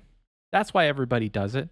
The whole idea of the quest is once you completed it, you can go there once a week and collect the tears that are flowing. I think it's just water. You collect the tears and then you turn it into the snake, and she grants you XP in your lowest skill. So the requirements for this quest are 43 quest points to start, 49 fire making, 20 crafting, and 20 mining. So all of that is boostable besides the actual quest points. But once you get pretty situated in your account, 43 quest points is not that hard. I think you do all of the free to play quests plus a couple more and you're cheering. So yeah, the big thing about this though is the ability to do Tears of Guthix every week. So I did mention another quest coming out that kind of made this a little bit less of a thing with the Temple of the Eye with the new Rune Todd. But a lot of people, and I mean a lot of people, like only train rune crafting via Tears of Guthix. It's me. Huge I'm thing. Bitches. Honest to God, it's me. I'm bitches. This is also very helpful for like just training shitty skills that you don't want to train, like Hunter before you get chins sucks without birdhouses. Birdhouses kind of changed that game a little bit. Birdhouses are nice, but this helps make that go a little bit quicker. Agility, nope. Thieving, nope. What are other terrible? Mining, nope. Tears of Guthix just gives you that little bit of push towards that level. Yep. And if you're like me and you've used random event lamps and Tears of Guthix and diary lamps and museum lamps to push your shitty skills up in the mid game, Tears of Guthix is helpful for that. It's very nice. And the more quests you do, the more tears you get. I think it's something like, God, I don't remember the last time I did it, but I think I want to say I got like maybe, shit, I should go do it right now, as a matter of fact, and just like see, because I haven't done Tears of Guthix in a hot minute. I should go do it right now and see how much I get. I want to say I get like 12 or 14,000 Hunter XP at this point when I do it, but you know. I'm looking up how the actual rewards work. So the reward for doing it is 10 experience per tier. if their lowest is 1, and 26 per tier if their lowest is 20, capping at 60 experience per tier at level 30. So essentially, if you're above level 30, you're getting 60 XP in your lowest skill per tier that you collect. So it doesn't amount to a lot, but at the same time, it really does. I mean, I heard statistically, somebody did the math for me. They're like, if you had just done Tears of Guthix for the last 2 years, because, spoiler alert, I've not done Tears of Guthix for years. It's not something that I regularly do, and it hasn't been for a long time. So, like, if you had kept on doing it, you would have a couple million XP in your lowest skill, which at the point I think was runecrafting. I'm like, yeah, but like, I would have to do it I don't know. I just don't I don't do any of the weekly stuff in the game. Like anything that resets, I don't really do it. You can go and collect all your diary stuff every day. There's stuff that resets weekly, but I don't do it. But if you are that person who just hates runecrafting and you don't really care to do the new runecrafting minigame, this is still a viable option. It takes a couple minutes, do it once a week, get like 10k XP on average. I think for most people it's like 10, maybe 7 to 10k. 7 or 8 probably, yeah. Yeah. But for like middle of the row skills. Also, the more quest points you have, the more you get too. So it's more motivation to do quests. Yeah. And there also is a if you've done the Lumbridge hard diary, you get 10% XP, you get 10% bonus XP. So it just adds to the whole thing. Now the funny thing is, I think you need runecrafting to do the Lumbridge hard diary. Or it might be the Lumbridge Elite. Let me look. You need it for the Lumbridge Elite. You need Bones to Peaches for the hard diary. Okay, so Bones to Peaches is the kind of like you pay me reward or the step for the hard diary there, but yeah, it's mad unfortunate.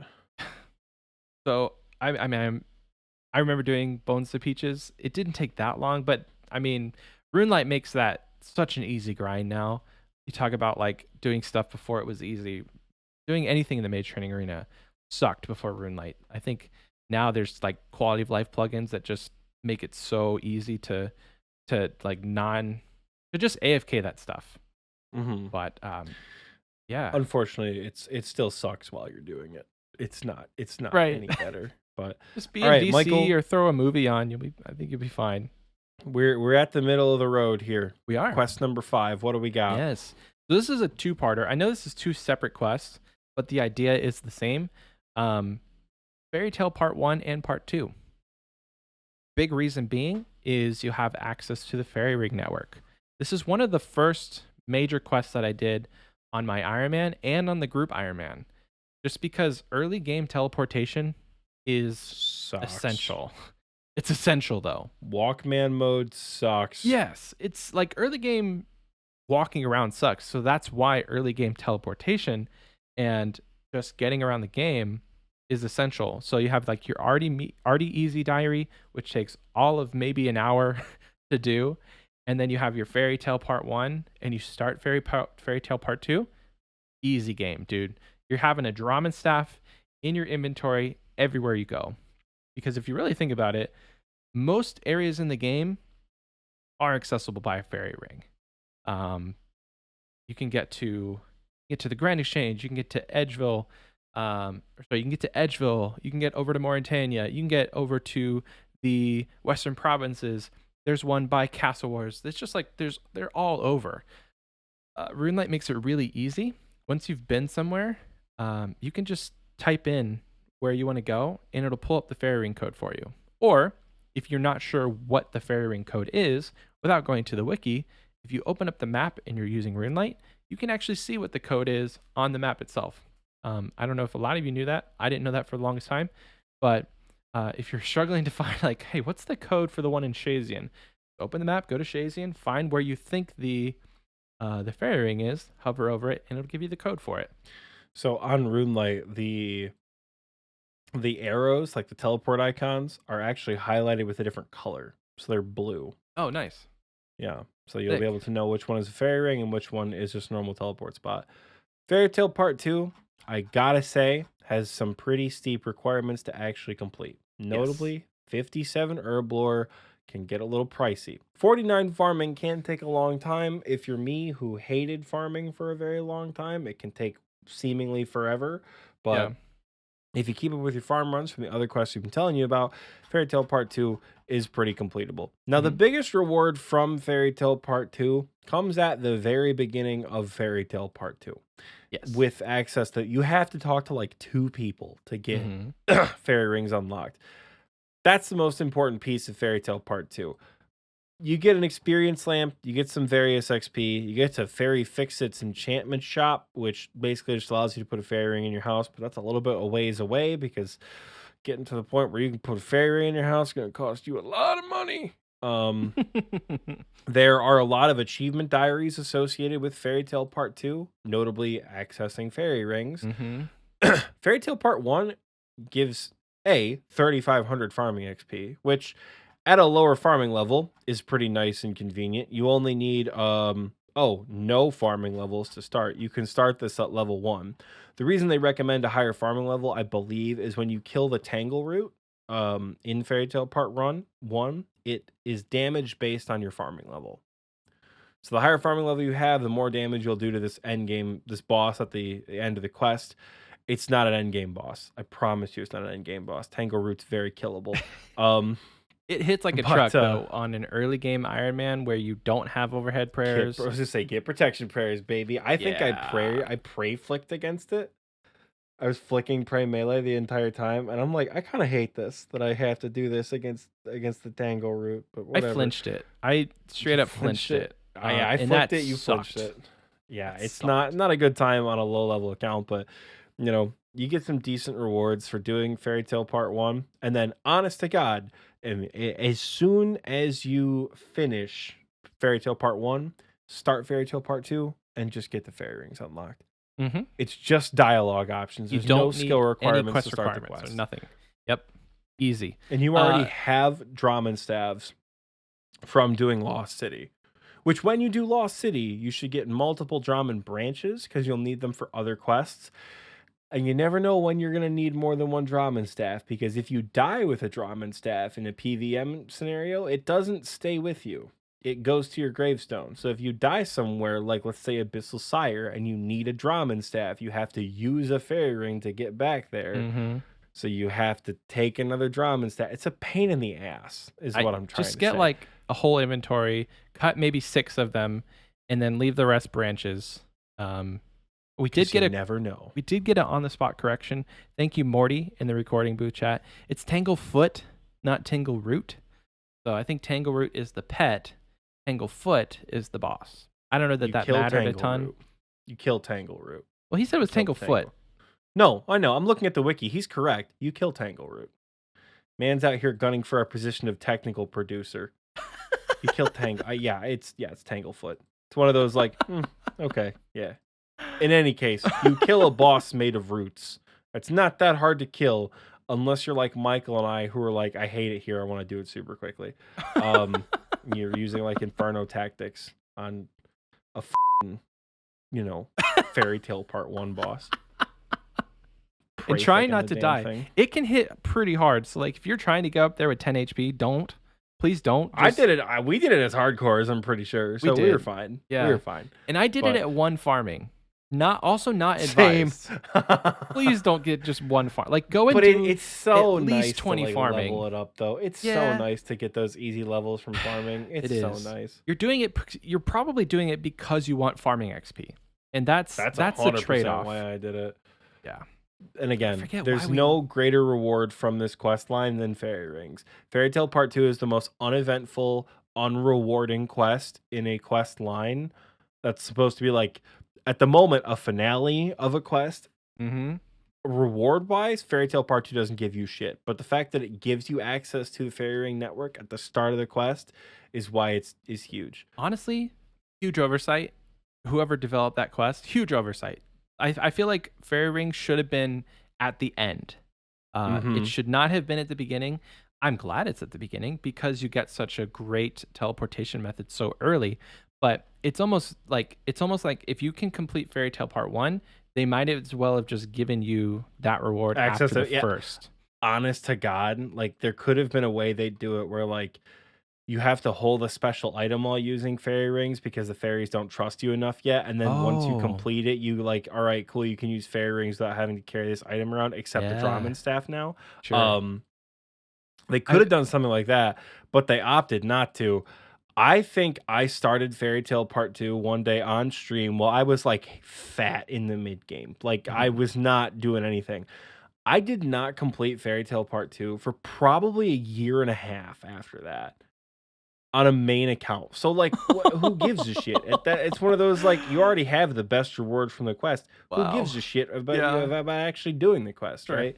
Sure. Fairytale Part 2 is big. Yeah. Start. Don't even have to. I'll give you this. If you listen to this show and you think, man, I can't stand these two are talking about quests. I hate quests. Don't even do Fairytale Part 2. Just start it. Leave it yellow in your quest log. Fuck Leave 'em. it yellow. Don't leave it yellow in your quest log. They'll be all right. This one, the Fairy Tale Part 1, we kind of, I don't know if we were going to skip over this, but we kind of breezed over the actual reward from Fairy Tale Part 1, and that is you get the magic The, ma- secateurs.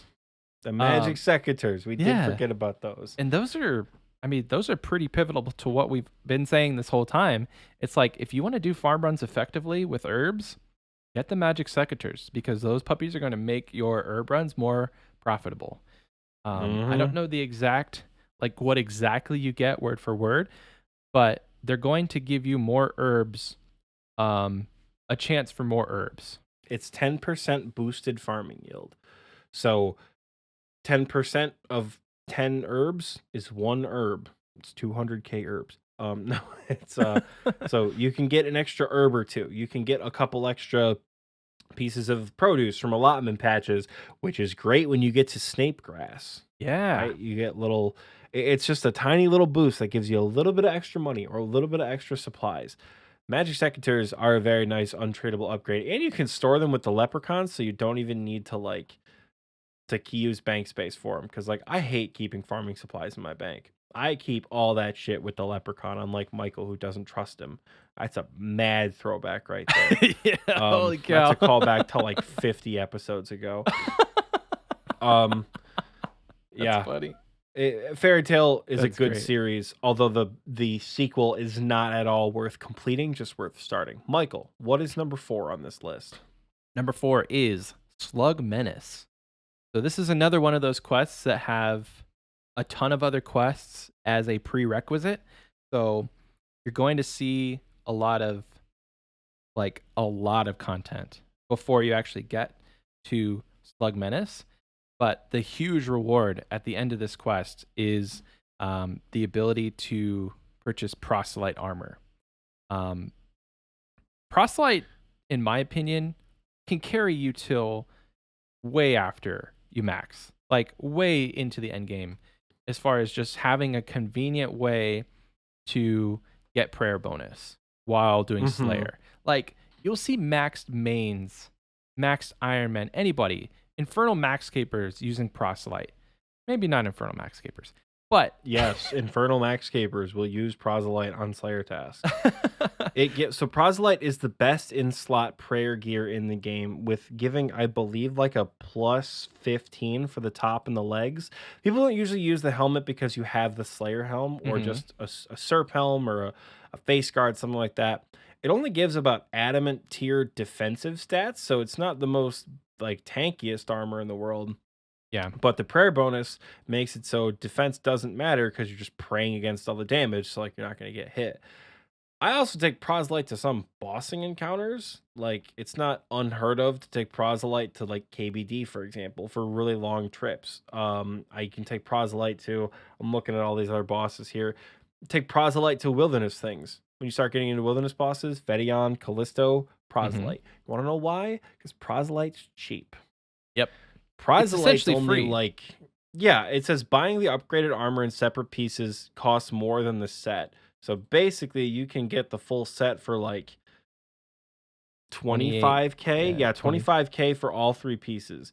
Mhm. And you can just keep buying armor sets. Like it's not a one-time thing. Like you can I think I have like 5 sets of proselyte chests and proselyte legs in my bank because again, wilderness do make things expendable. But like it's good. It's incredibly useful gear. I don't know how else to slice it other than proselyte prayer gear is the best prayer in the game. I'm pretty sure. Unless I'm mistaken, and like third age druidic is the best. But like if you're in the market for third age druidic, why the fuck are you listening to this episode? You're in the Like, Why are you listening to this like, episode for sure? I'm glad you're Oh, here. man. I'm happy that you're here, but something tells me you're a little bit past that point in your account.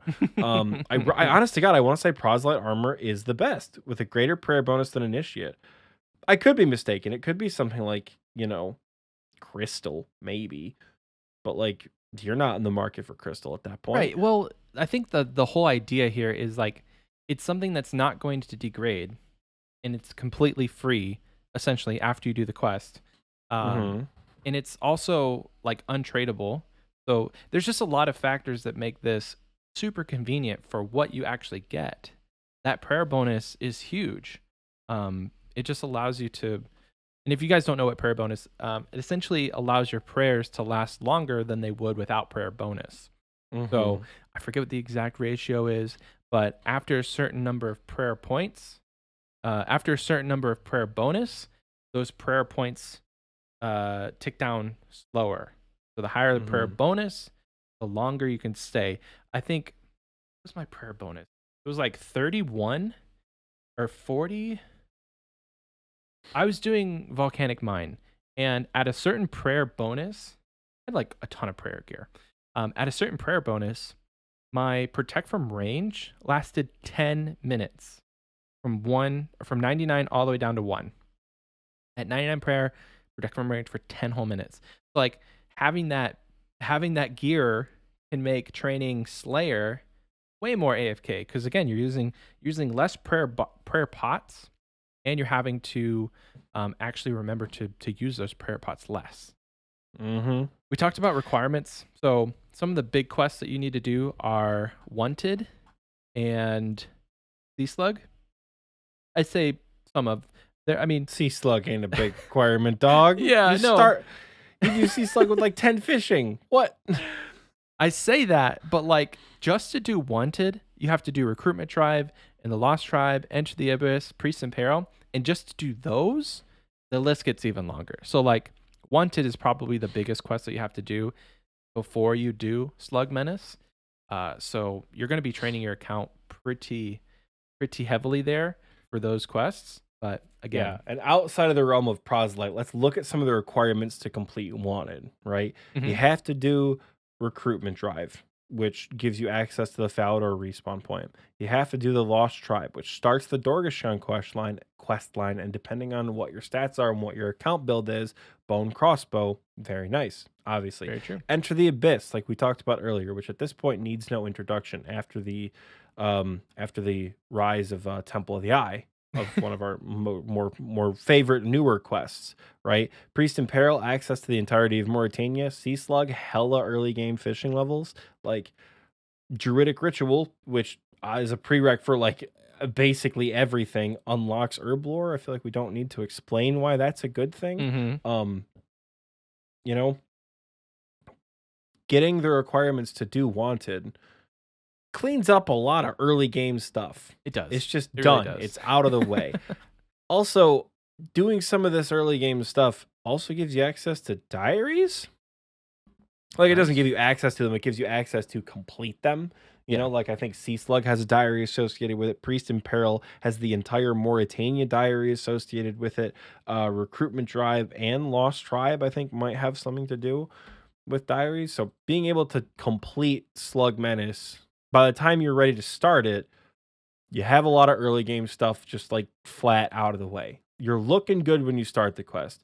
When you finish the quest and you unlock the more, the best in slot prayer gear, because I did look it up, Proselyte is tied with third age Druidic.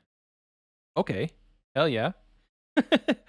The notable thing about that is the price difference with Proselyte. The Proselyte Hauberk is 12,400 gold. The third age Druidic Robe Top is 1.8 billion GP. I think you So that was a massive understatement, but continue. what do you say? There's The just a little notable bit of a price price difference. difference. Yeah, just a little bit of a price difference there. Yeah, and you get we could continue to delve into why it's important. It's big. Yeah, Do this quest. huge. I think it's time to move on to the number 3. What do you think? Go for it. The number 3 on this ever increasingly spicy list. We're getting into some of the big ones. In the same vein of prayer, why number 3 is important, we have King's Ransom. If you've not done King's Ransom, what the hell do King's Ransom? King's Ransom gives you 33,000 defense XP, and it gives you access to the Knight's Wave training grounds, which I'm pretty certain gives some fat combat XP as well. Let me see here. At the very end, you get 20k attack, strength, defense, and HP when you complete Knight's Wave. That's hella combat XP, but that's not why people give a shit about this quest. Once you complete this quest and you complete the Night Waves training grounds, I think it's called, that's a lot of words for me to say properly. You get access to chivalry and piety. Huge. Piety, why is this so important? Piety increases your defense by 25%, your attack by 20%, and your strength by 23%. So that means you're harder to hit, you're more accurate, and you have a higher max hit when praying this prayer. You use it everywhere. It's the best melee prayer in the game. What's the You'll level use requirement? it everywhere. Like 70, right? 70. It's a bit of a steep requirement to get there, but it's also a good goal to set. You know? Yeah. Steep for a mid-game account equals a good goal. Steep for any account I don't know. equals a good long-term goal to obtain. The Inferno is a steep thing for most end-game accounts, but it's a good goal. I feel like it 70 could be prayer. essentially free if you're doing a couple dragons tasks and you bank all the bones. Like, yeah, I mean that's what I did. Yeah. Worms are one of my favorite Slayer tasks. They were back in the day because I'd kill like 15, 20 worms, bank all those bones, and go right back to it. Worm tasks would take me like 6 hours, but Ensouled heads are all not the bones. Ensouled heads are not bad either. So yep, 70 Ensouled heads are nice. It's nearly a million It's XP. doable. It's doable, but at 64, correct me if I'm wrong, but 64 is chivalry. So I've never 60 is chivalry. Chivalry. Okay, 60. Chivalry is 60. Chivalry gives 20% defense, 15% attack, and 18% strength. So chivalry in a lot of cases will also give you a max hit at a lower level. Never once used chivalry, but never there once. if you're not Never 70 once. prayer. You know, and it's nice because unlike Rigor and Augury that either have the prerequisite of a not guaranteed unlock if you're an Iron Man, or just a fat chunk out of your cash stack if you're a main account, Piety is free and guaranteed. Mm-hmm.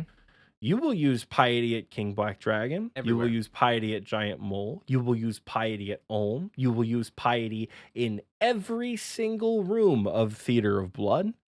You will use Piety at Nightmare. You'll use Piety at Dagannoth Kings, Hellfight Queen, God Wars Dungeon, Gauntlet. And it's free. In addition to the hella combat XP you get from this quest here, in line with what we talked about earlier with having to complete things, the prereqs to get to King's Ransom. 65 defense is probably the biggest one, right? 65 defense, you'll get there in time, right? But it's not something you can immediately do.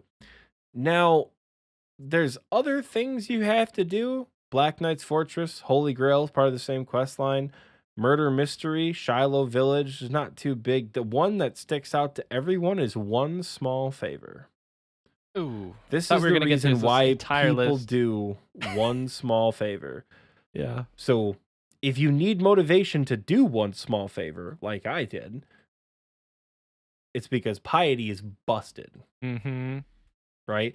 Again, it's one of those things where, like, if you have 700 Tob KC, no shit, Piety's part of your repertoire, right? You don't, if you're like me, you don't really, like Michael said, you take for granted the upgrade because you've had it for 2 years. You don't care. Yeah. You know, but unlocking it on an account for the first time changes the way you will do melee combat. I don't necessarily recommend it for most Slayer tasks because it just burns through supplies. I Yeah. use Piety when I go to Wyvern tasks. That's about it. Yeah. You know, Yeah, I mean, Skeletal Wyverns and Ancient Wyverns are pretty much the only ones I use Piety for. it can make doing other content quicker. Like if you're able to like prayer flick effectively, you can make some quest bossing easier. You can speed up tasks that way. I know that people will set their quick prayers to like protect for melee and piety, and then they'll just flick the little quick prayers orb. That's an option, but yeah, it's not needed a lot for just general Slayer bossing. Hell yeah, you're gonna use it all the time. Use it all the time. Yeah. And Piety, Chivalry and Piety are the first two prayers that combine the other three. So for a majority of your account, you've had, let me see, let me get the names right. You've had the Skin Prayer, the Strength Prayer, and the Thought Prayer, right? You've had the cross or the body, the flexing muscle, and the brain. Those have been your offensive prayers. Piety and Chivalry combine all those three, so you only need to have one prayer active at a time. It drains more prayer points than those three, obviously, but it's less to manage, which makes it a little bit easier. It also means that if you do want to start practicing prayer flicking, what you can do with Chivalry and Piety, you can do this with every prayer, but we'll use Chivalry and Piety as an example. Before you attack, kind of count in your head 1, 2, 3, 4. 1, 2, 3, 4. And right as you're about to attack, if you turn on Piety, you'll get the bonuses of Piety. When you turn it back off, you will stop draining prayer points. That's a very like dumbed down guide to prayer flicking. You practice it with a prayer like Piety because it doesn't really have any risk associated with it. Practicing prayer flicking in Slayer is a good method of like getting introduced to the idea. You start to practice it for real. I think God Wars Dungeon is the best place to practice it on the minions. Switching your overhead prayers, that is. But I never really got into like one tick flicking or two tick flicking until I got into the Inferno. But it's nice to know how prayers work with the tick system. So practicing it with a prayer like Chivalry and Piety is very easy, especially with an Abyssal Whip or a Dragon Scimitar. King's Ransom, hey, just it's a fun quest too. Like you get locked in a jail, you get to hang out with all the knights, you get to break out the king. Like it's a fun quest. You know, it's a you get to do a trial, you get to be a judge and a juror and like an attorney or something. Like it's just, you know, you get a little bit of Law and Order. It's fun. It's a fun quest. Yeah. Cool. So moving on to our number 2 slot. Now, number 2, brace yourselves for number 2. If you like, if at any point you've already like called what we put in each slot, like again, these are all opinion based, so there's not a list, an actual list we're going off of. We made this list, so if you called what this next one is, put it in the comments. Recipe for Disaster is our number 2 slot of most important. And that being Pharaoh's gloves and every other glove upgrade along the way. We won't downplay the effects of like having mithril gloves or rune gloves as certain account builds. So Barrow's gloves, single best glove upgrade you can get for most, if not every piece of content besides Ferocious gloves. I think that goes without saying. Second best glove upgrade. Right. Nowadays, with the addition of Ferocious gloves, Tormented bracelets, and Zarite Van braces, Barrow's gloves have officially been dethroned as best in slot for anything. However, they've not been dethroned as the cheapest alternative for a decent bonus for every single combat thing because Ferocious are 6 mil, Tormented is 12 mil, Van braces are 600 mil. You know, like stuff like that.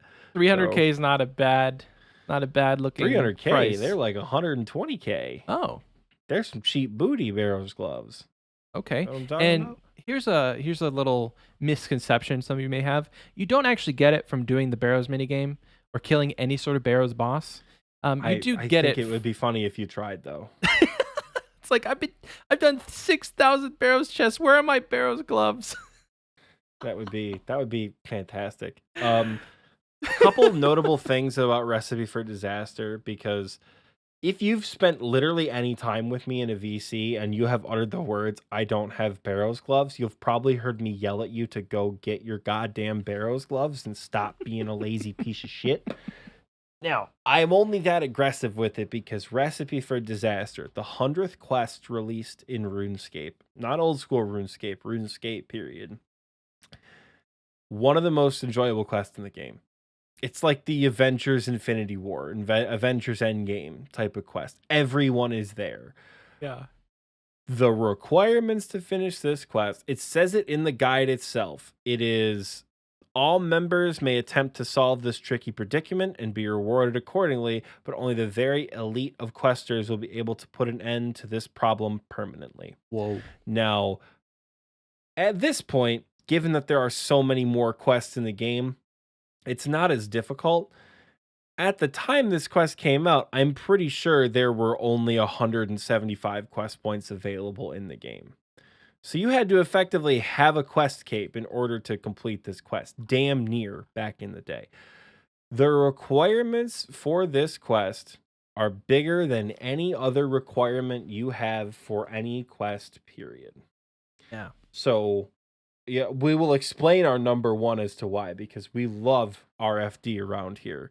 But we did stick it at number 2 if you're a mid-game player. Did stick it at number 2.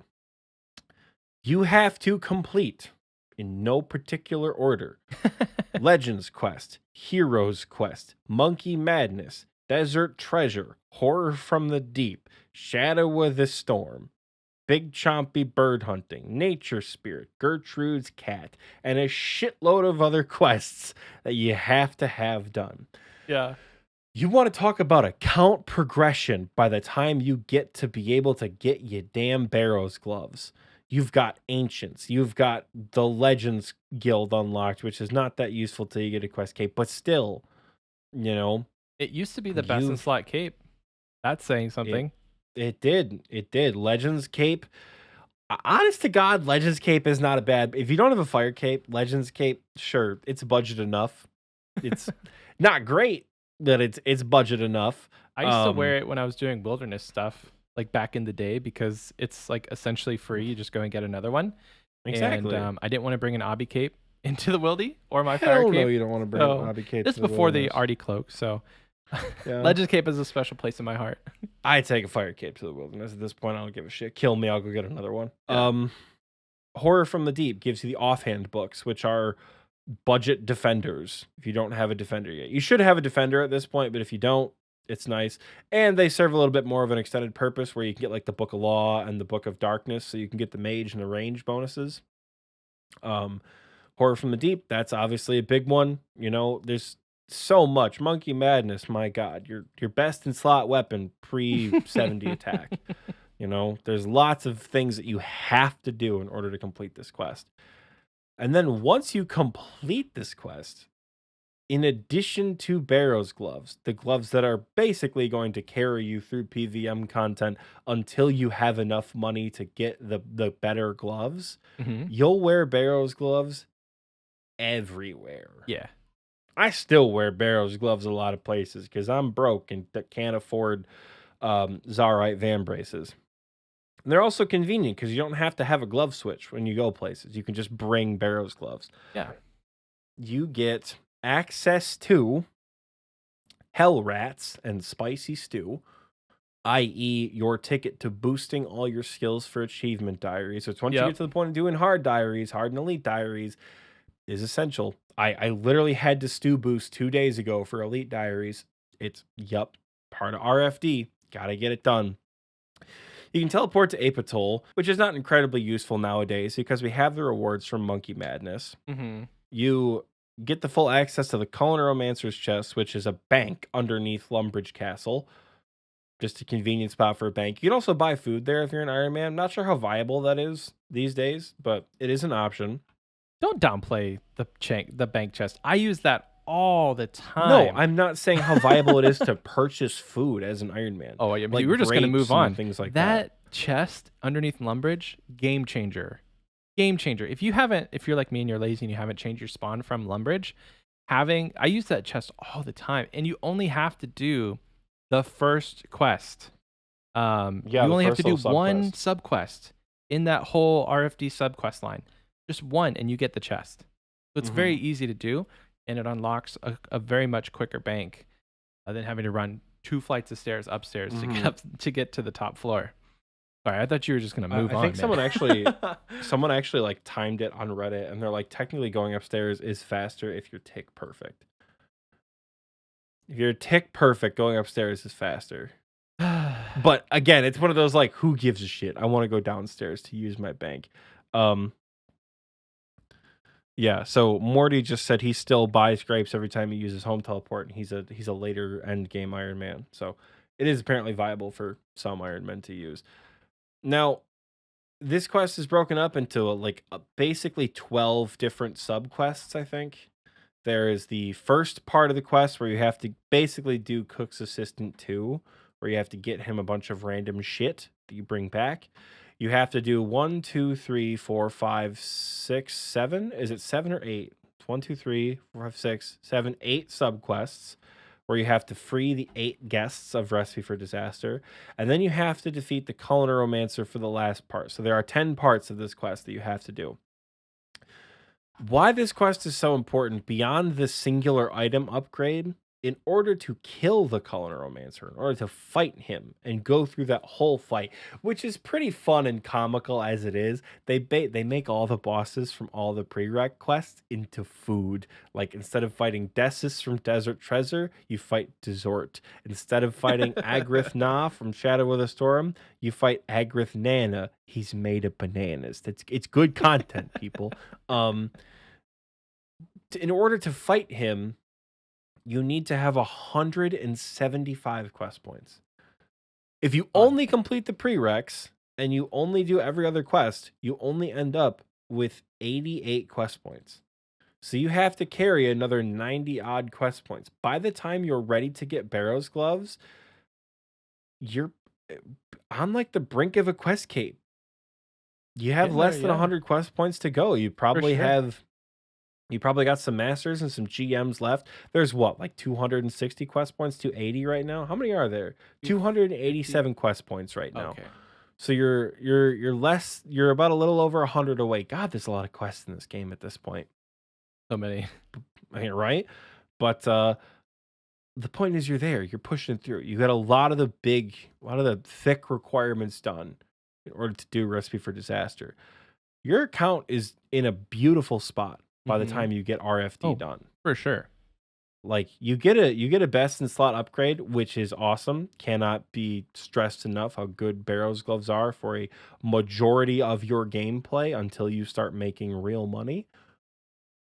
But your account you're on track to get the hell out of the mid game by the time you've completed Recipe for Disaster. Your skills are trained up decently high. You're in like the 50s for a lot of your skills if you only train to RFD.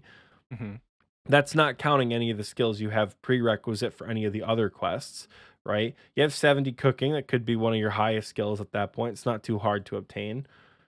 And it's a big goal because there's a lot of sub goals within it. Completing Recipe for Disaster has all the prerequisite goals. It has all the skilling goals. I remember when I had to do RFD, I bought Swordfish and I trained to 68 and I boosted with a Chef's Delight or something like that to cook the thing for the final, for the King Awagegi step. Yeah. I did RFD in one day. Did the whole thing start to finish in one day. Oh, wow. Yeah, it took me 5 hours. And 0 viewers on stream. Heartbreaking. It was a good time back in. Yeah, that was like 3 years ago at this point. Feels like a lifetime ago. Yeah. But yeah, it is. You're gonna be where you need to be by the time you finish RFD. Yeah. What do you think, Michael? No, it's a great quest. I mean, there's a lot of people that, like, if you only play on mobile, we have friends that Leo. I say friends. We have a Leo in our clan. He put it off for the longest time because he only plays on mobile, and questing really sucks on mobile. So it's understandable if you're putting it off, but like Oxie said, it takes 5 hours. If you can just get all of the requirements done, and actually doing the quest, it can take quite a while. But maybe if you can secure a computer for the afternoon, you'll knock it out. Quest Helper makes it very much doable if you're on Runelight. So don't put it off. This shit is, it's not the same quest with Quest Helper. It is. We're not even going to talk about Quest Helper, but like I had to do some of this shit in leagues with Quest Helper. It's something different. It's not. Oh man, it is something totally different. Yeah. Michael, I think it's time we finish off this list. What do you think? Let's do it. The big reveal. The big reveal. The drum roll. The number one quest that we think is most important for a mid-game account is Dragon Slayer 2. Now, we'll talk about the rewards here in a minute, but the overarching theme of DS2, why it is the number one most important Xpwaste top 10 quest, is because by the time you do DS2, you're on your way out. You're getting into the late game. Yeah. You have defeated a fairly difficult quest boss. Galvac is not the Tanglefoot or the Tangle Root, whatever the hell it's called. Galvac will shit in your cereal because he thinks it's fun. That boss it gave me a very hard time. There's a beautiful clip of me on my Twitch somewhere of me fighting all the dragons before you get to Galvac. Yeah. I'm like, I think we can at least make it through the first wave. Galvac shoots these fire bombs at you that I was not paying attention to. Yeah. And it's the most comedic timing of like, I think we'll get through the first wave. 2 game ticks later, I got fire bombed and I'm like, guess not. I just died immediately. Oh no. It took me a good 4 or 5 attempts to kill Galvac. It took me a good 2 or 3 attempts to kill Quest Vorkath too. Once you complete Dragon Slayer 2, look back and remember the fond, shitty memories you had at the mid game because it's almost over. You got hella skills, right? Let's talk about the prereqs before we talk about the rewards. For Dragon Slayer 2, when you said you're on your way out, I actually got chills. So like, get excited. You have basically done a majority of the shit you have to do for RFD, in addition to other very hard quests, like Dream Mentor. Not an easy quest. Dream Mentor has a fat boss fight in it that like, God, what is it called? It's like the unimaginable, the inconceivable, like that first big tentacle monster from Dream Mentor. That shit hits. That is a hard boss fight. The first part of it's a hard boss fight. Dream Mentor is a difficult quest, you know? You have to have completed Legends quest. You have to have completed A Tale of Two Cats. You have to have completed, Client of Korend. Not a hard quest, but there's a lot of diversity in what you have to do. Recipe for Disaster, you need maybe like mid-40s plus 70 cooking. You need 75 magic, 70 smithing, 68 mining, 60 agility, 60 thieving, and 50 construction as just some of the requirements to get this done. 62 crafting, also kind of expensive. You're on your way out the fucking door of the mid-game by the time this quest is over. Yeah. There is your account has progressed so far. I think you fight more enemies in this quest than maybe any other quest. I'm not sure. More unique, notable enemies. Sins of the Father, Song of the Elves, and Monkey Madness 2 might have more because Vanstrom, Seren, and those demonic gorillas. Gluff ain't that bad. The demonic gorillas, if you've never seen a demonic gorilla before, holy shit. It's not a good time. Yeah. Your first demonic sucks.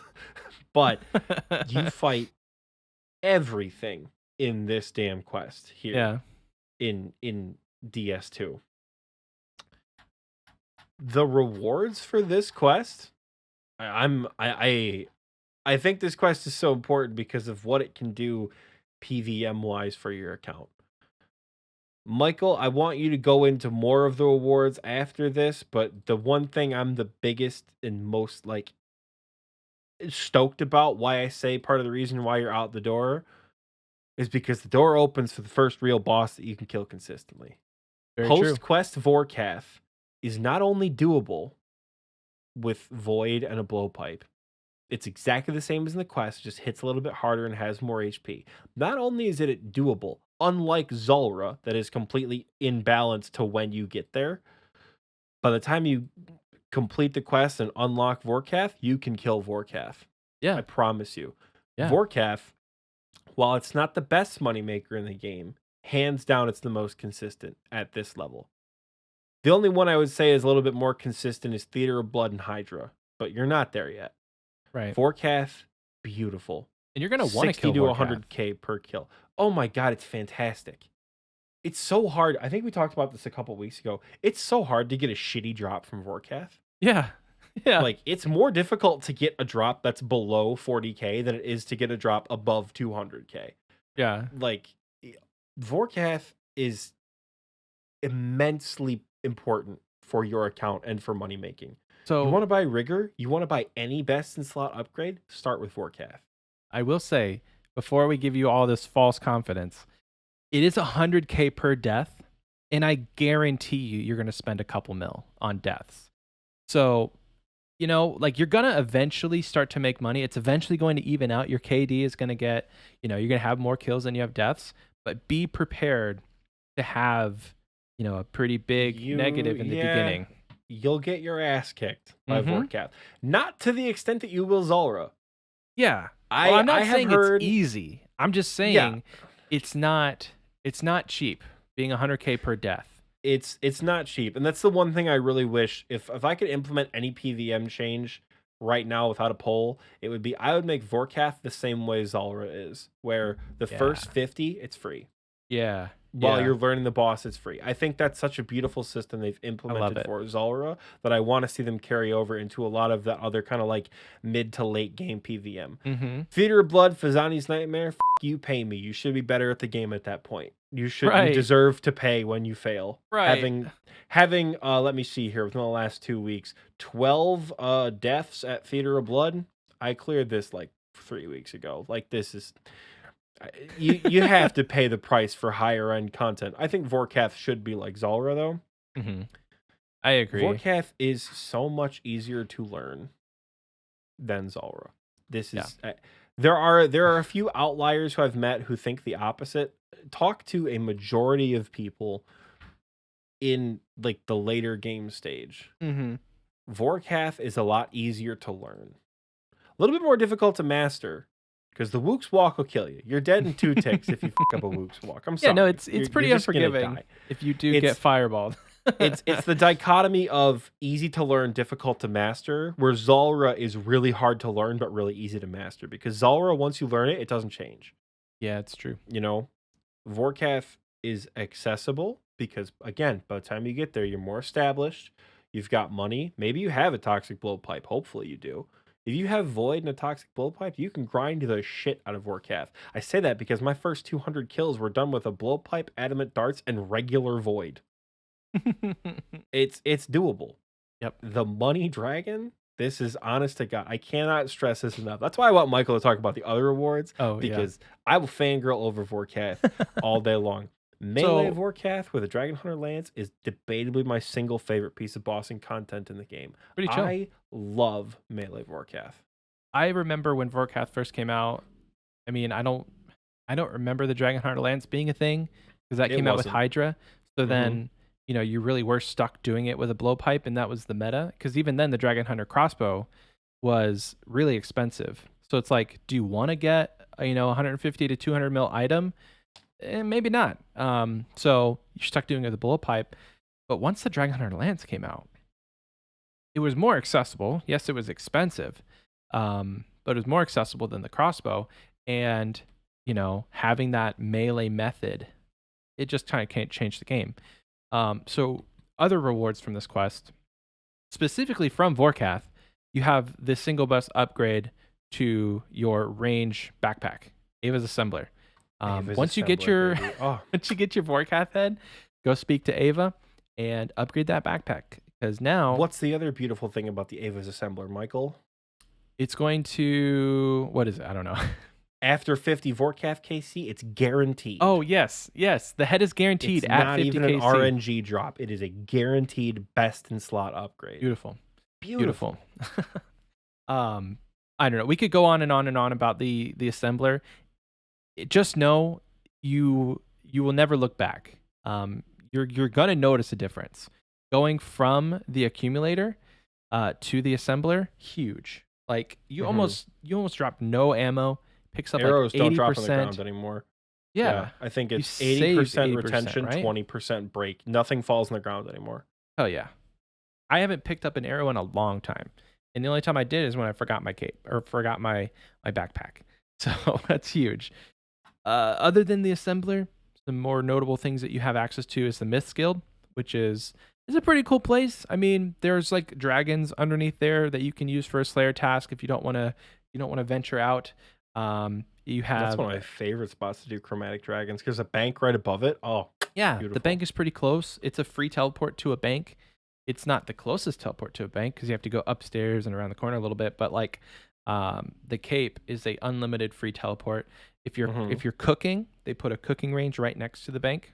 So if you're doing that one tick karambwa in life, it can be pretty viable for that. You get Stupid access quick to XP, Addy yeah. and Rune Dragons. Now, like everything aside, if you only got access to Rune Dragons, I still think Dragon Slayer would be. I still think Dragon Slayer 2 would be very high on the list. Mhm. If you have an alt and you can complete Dragon Slayer 2, you've just now unlocked one of the best alt methods to get money in this game. Rune Dragons are still some of the best money to just consistently make on an alt and very Mhm. AFK. So, And even on your main account, Rune Dragon yeah, Slayer tasks. Rune yeah, Dragon Slayer tasks aren't that bad. I will say the inconvenient part of Rune Dragon tasks is you can't like the bones and the runite bars. You really can't grab both, but at the time you get there, don't pick up the bones. Pick up the rune bars. yeah. They have a good drop table. Are they the most convenient things to kill? No. Are they like my favorite Slayer task? No. You don't get assigned that many though, and they're really not too bad. And like Michael said, they're really good money. So like Yeah. a rune dragon task, if you get assigned to kill 7 rune dragons, always do that shit. It's Easy. free It's so money. easy. It's It's a free free real skip. estate, Yeah. baby. Addy Like, dragons kind of suck. They're not as fun. They're a little bit more click intensive. You have to avoid mhm. stuff and run around. But again, very quick. I think I got assigned like 4 or 5 at a time. So not too bad. Other than that, it's just one of those end game quests. You're gonna get a ton of XP from this quest. Um, What other best in slot upgrade do you get access to, Michael? you can talk to cats without a cat speak amulet. I don't That know. you know what? I didn't think about that, but that is a good best in slot upgrade that we shouldn't sleep on. Being able to talk to cats without the amulet. That's good shit right there. Not for any particular reason. Who doesn't want to talk to they say it in the song.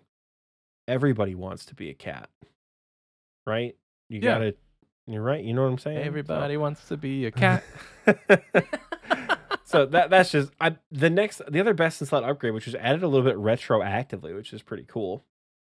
Uh, was you can go to the Lithrican vault and you can use Hydra leather on Barrow's gloves to create ferocious gloves. Oh yeah. So unlike the Zarite Vam braces and the Tormented bracelet that you can buy without doing any of the requirements for them, you have to complete DS2 to get ferocious gloves. So you get 2 of the best upgrades. And I don't Mm-hmm. mean like niche like crystal or any I mean like you take that shit everywhere. Yeah. If you're doing melee, you take ferocious gloves. If you're doing range, you take an assembler. Or you can use a Vorkath head on the range cape, and your range cape turns into an assembler without the strength bonus. Mm-hmm. Huge. Mm-hmm. Which never goes away. We tested it in the wilderness. Jesse and I did. You can Oh. you can kill someone with a range cape in deep wilderness. They'll lose it, but the Vorkath head will never go away. So where you would normally lose an assembler, you won't ever lose the assembler bonuses on a range cape. So once you use one Vorkath head, you have access to unlimited assemblers with the range cape at 99 range. Nice. Little fun fact for Well, you. fun fact. Yeah, you can use the Vorkath head a lot of places. Mhm. You can use it a lot of places to get the effects of the assembler. So just if you're stuck wearing a cape somewhere, maybe try and figure out if you can give somebody a Vorkath head and they're like, oh, this will work. Mhm. Or your assembler. I think you can just show them your assembler, like at Castle Wars, for instance. I think literally you just show the guy your assembler and he's like, oh yeah, I mean I can guess I can make the cape do that. Kind of funny dialogue. Yeah, it is. It's fun. And that's another thing that we've not really mentioned about this quest. Holy shit, it's fun. This is one of the most epic quests in the entire game. You Mhm. want to talk about an Avengers moment? You get the moment. Oh God, what's the name of the big bad? Not Galvek, the guy who like the little hunched over dragonkin guy. I don't. Oh Ooh. my God, I don't remember his name, and I'm just gonna go ahead and spoil it. At the very end of the quest, when he's like, you cannot do this alone, and all the other characters are behind you. Like he's not alone. The wise old man's there. Bob the cat's there. The chick from the Heroes Guild is there. You Yeah. get an amazing string of dialogue when you're telling King Rold about it, and he's like, "We have to tell all the other leadership in Gillinor about this. Contact, the people of Mauritania. Contact whoever. Contact King Lathis of Ardoyan." Your Mhm. character's like, "Are you sure you want to contact King Lathis about this?" Because your character has done everything up to that point. Yeah. If you don't do Song of the Elves before DS2, you get a really fun interaction where your character's like, "I don't know about King Lathis." Uh, it's just so cool. You get to explore the entire map and do a whole bunch of like crazy cool shit. There's a lot of fun throwbacks from the first Dragon Slayer. You get to go to Elvarg's lair. And I don't mean to be that person. Imby brought it up in the recording booth chat as well.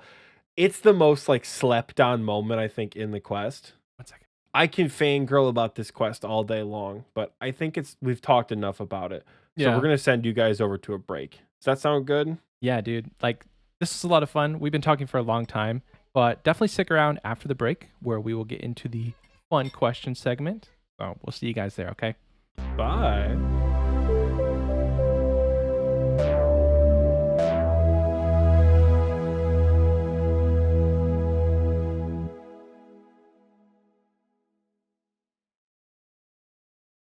Why, hello there, adventurer.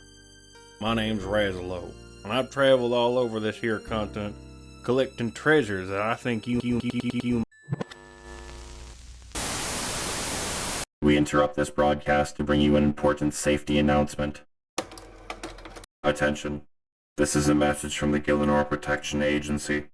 Do not fall asleep. A supernatural anomaly has escaped from its containment site in eastern Mauritania. It is incredibly hostile and will strike if given the opportunity. It has been known to attack its victims through the dreams, causing intense and violent sleepwalking that often results in the victim's death. Do not fall asleep. Over 1,200 individuals have been reported missing since the breach, and that number is estimated to increase exponentially over the coming days. Sleepwalkers have been reported in Canifis and in the northern coast of Mauritania, heading towards Port Fazematis. If you are within the immediate vicinity of the breach, please seek shelter and await further instructions. Do not fall asleep. The Gillinor Protection Agency thanks you for your cooperation. Do not fall asleep. You will now be returned to your regularly scheduled broadcast. So why don't you come on down and see for yourself? I promise you won't be disappointed.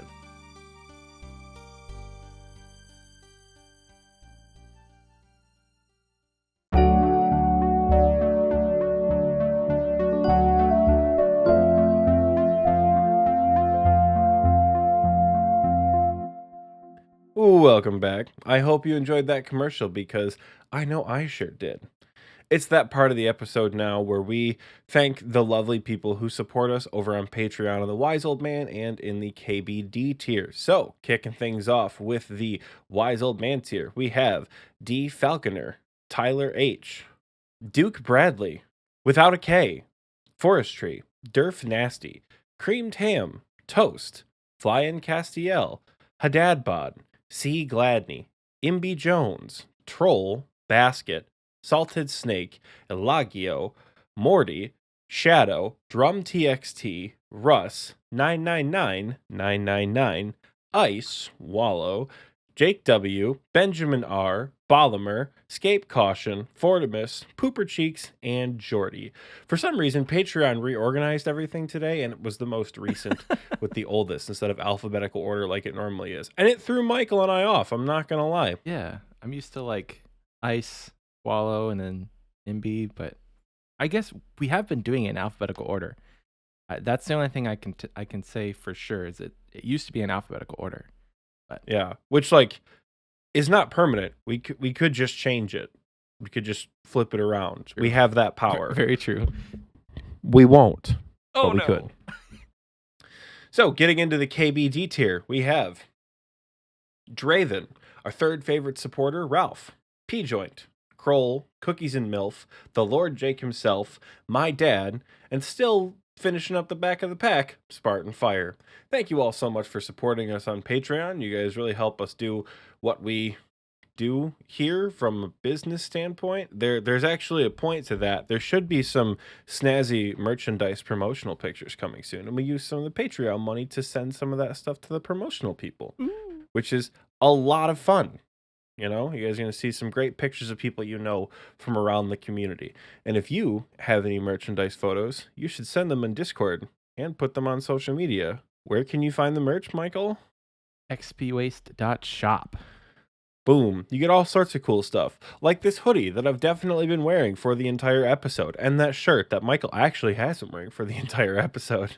We only took a 5-minute break in between segments, so I've been wearing this hoodie the entire time. But once again, if you support the show financially at any tier in Patreon, or by buying merch, or by just being awesome, I don't know how that one works financially, we appreciate you very much. Like Yes, I we do. said, the thank yous get ever increasingly more awkward as the weeks progress. So We love you. we love you. Is Is time it for- community question time? I think it is. So Aye. last week in the episode, I didn't even know what the question would be. So whenever I posted it, I thought of a question. So this week's question was, what was your favorite proposal from the game jam? Kind of relevant to the episode. So starting us off, Jacob M said Volvo 4x4. Volku 5x5. Not sure what that means. Maybe they're just saying they really like Volku. I do too. Lumpy Tofu says #Rat Pack. I see you. Vince said definitely the dogs were the best. Having more pets was the best. Hopefully, we can get more purchasable pets that aren't locked behind a skill. Yeah. I would like that. I would like if you could like buy dog breeds, like maybe do like dumb stuff to unlock dog breeds.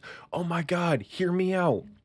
Maybe you get a different dog breed per region of the achievement diary after you complete either the easy or the medium diary. You have that option to buy that dog breed. Oh, that's cool. Think about it. That'd be You know how cool that would be? Yeah. That'd be awesome. That would be awesome.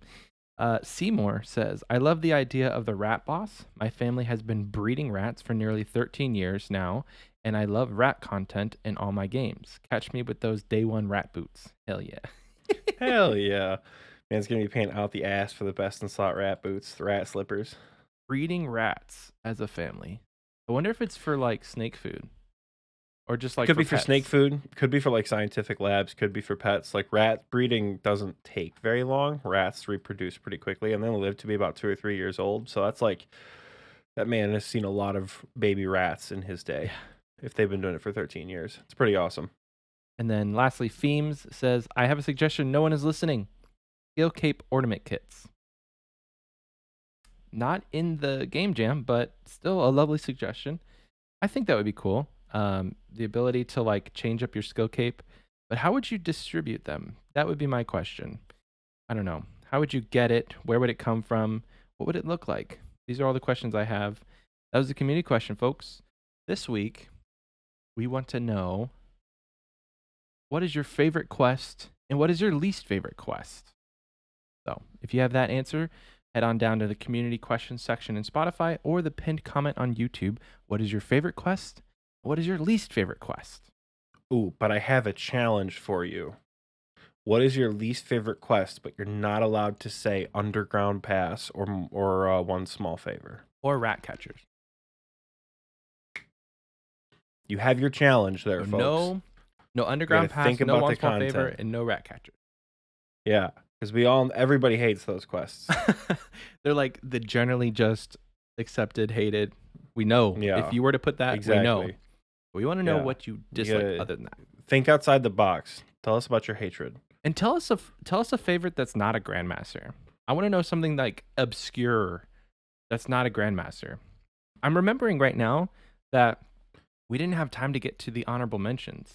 Yeah, so what happened yesterday, Michael? How did we go from like in the midst of talking about one of my favorite Grandmaster quests to suddenly be like, all right, it's break time. What happened, bro? Yeah, so Oxie kind of alluded to it. He said yesterday, you guys have just spent like a minute and a half on a commercial, but it's been an entire day for us. Yesterday, my family and I we were scheduled, and we had a time slot to actually go to an escape room, and so it was about an hour and a half away. So we really had to book it there, and that cut the first half recording, like way short. So this is actually the next day. Had everything back up. It all looks so good again. Everything is back where it was, because I actually had to sleep on this bed that my computer's on. So it got like fully disassembled and then reassembled within the last like 30 minutes. But yeah, That's fantastic. this is the first ever time that we've like taken a break and actually took a break. Yeah, like this was it was out of necessity today though. We had to. Just For we sure. couldn't we couldn't keep on keeping on, but So maybe we can just put the honorable mentions in the description. You guys maybe wanna we check could that do out? that. Yeah, because we could probably spend another like half an hour, 40 minutes talking Yeah. about the honorable mentions. Right. And when I tell you I did spend a significant amount of time talking about the rest of Dragon Slayer 2 and like how hype the actual quest is with the people in the recording booth chat. It was a good like 40 minutes after you left. Oh dang. Yeah. That's We were hilarious. fangirling over our favorite part of the quest, which is ironically the agility portion of the quest, which is historically like hated in all quests, the Yeah. agility portion, but the DS2 one is great because you're like you got to navigate over the bridges and there's dragons and shit and the login theme is playing. Oh, it's so good. But yeah, that's all we're gonna. That's the TLDR version of Really that because sad. we were fangirling the out of it. I think you know this, but maybe you forgot. I've confessed it already on the podcast. I've actually never done Dragon Slayer 2. Mm-hmm. So I had my friend do it whenever I was not really into quests. When you do it on your groupie, right? Yeah. Our groupie. Do it with game sounds on. Okay. Like play with the music fully blasting. Mhm. Because at that part specifically, for me it started really anticlimactic. I'm like, oh man, this is kind of stupid. And then it kind of picked up. I was expecting like a new music track. Mhm. And then the login theme really got going, and I was like, oh no, this is perfect. Like this feels great. Ooh. This music Okay. feels really good. I mean, Yeah, I think I'll you'll get either a kick out of it. be streaming it on Twitch, or I'll be doing it in VC. Like there's no chance I'm doing that alone. Good. So that's like Good. end game quests for any account. So that'll be exciting. For sure. So yeah, I think it's also achievement of the week time. Yeah. It is. Let It is me indeed. protect this. Let me protect this palm tree here. We can get into the achievement of the week. A lot of things have happened this week. Let me scroll up to find them because we had them for yesterday and then we didn't record it yesterday, so we just didn't. So let's see, where were we? Where would we have been at here? We do have a couple 99s. We do have a couple of big notable account achievements. And of course, we do have some notable combat achievements as well. So coming in the skilling category, we have Posh Padre, my teammate. Let the infernal procrastinators never die. He got his first 99 in TNL. 99 cooking. Very, very impressive. I don't have 99 cooking. I've had it in leagues, and I really like the cape. I don't know. I just don't have it. Okay. I have what, like 90 cooking? Super Yeah. easy, super easy cape to get. I don't know. What, like they say, CBA. At some point, because I really like the cape and I really like the emote. I don't know. It'll happen. It'll happen. But GZ to you, Posh. We also got a double 99 last night, which was a lot of fun to watch. I think I was at Theater of Blood with some of the folks in the clan, and a random person, one of the 17,000 Jakes in the clan, they got 99 hit points and 99 attack while killing Giant Mole. Hell yeah. Which is pretty fun. I love a good double 99. I got 99 mage and 99 defense at the same time as well. So like, hell yeah, random person. Hell yeah, Jake. It's good Love shit. it. As far as the combat achievements, we have two notable firsts that are both difficult and both irritating to get done, but really good feeling after you get them done.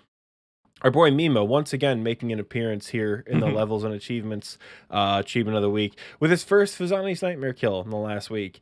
Nice. That is a special place in my heart because I hate that boss. But he got his first one, which is good. In a more Xpwaste centered vein, we have Asthmatic with his first fire cape. We love to see it. I love that there's a literal shitload of reaction emotes on this post. We fucking love first fire capes around here. I don't give a shit what kind of content you are doing. We absolutely love first fire cape emotes. Yeah. Awesome. Congrats, guys. And last night, we had a really fun quest completion. I believe it was Baxalai in TNL. We were kind of watching this unfold as I was killing Chompies and doing Theater of Blood. We were kind of watching this saga of Baxalai do Sins of the Father. He started it out with like, dude, Vanstrom is like the hardest boss. I've died maybe like 15 times. This is so demotivating. And then without saying anything on his next attempt, he's like, holy shit, I got it. And it popped up that Baxalai has completed Sins of the Father. Hey. I'm going to shout that one out because he had such a hard time with the final boss. And I did too, which I think was... That boss is hard. If Sins of the Father is giving you trouble, it's because it's a difficult quest. Like, you're not a bad PVMer. What is it? Is it Vanstrom? Yeah, that's his name? I think so. Yeah, because Rannis is Taste of Hope. Vanstrom is Sins of the Father. That's a hard boss fight. I think it took me like 7 or 8 tries. It's a difficult boss fight. So shout out to you, my friend. Congratulations on the quest completion. That rounds out the achievement of the week. Are we set to go for the question that's pretty fun? Because I have a fun question for you. Let's do it. I do. Do it. All right. Well, definitely not stealing it from another podcast that we were on.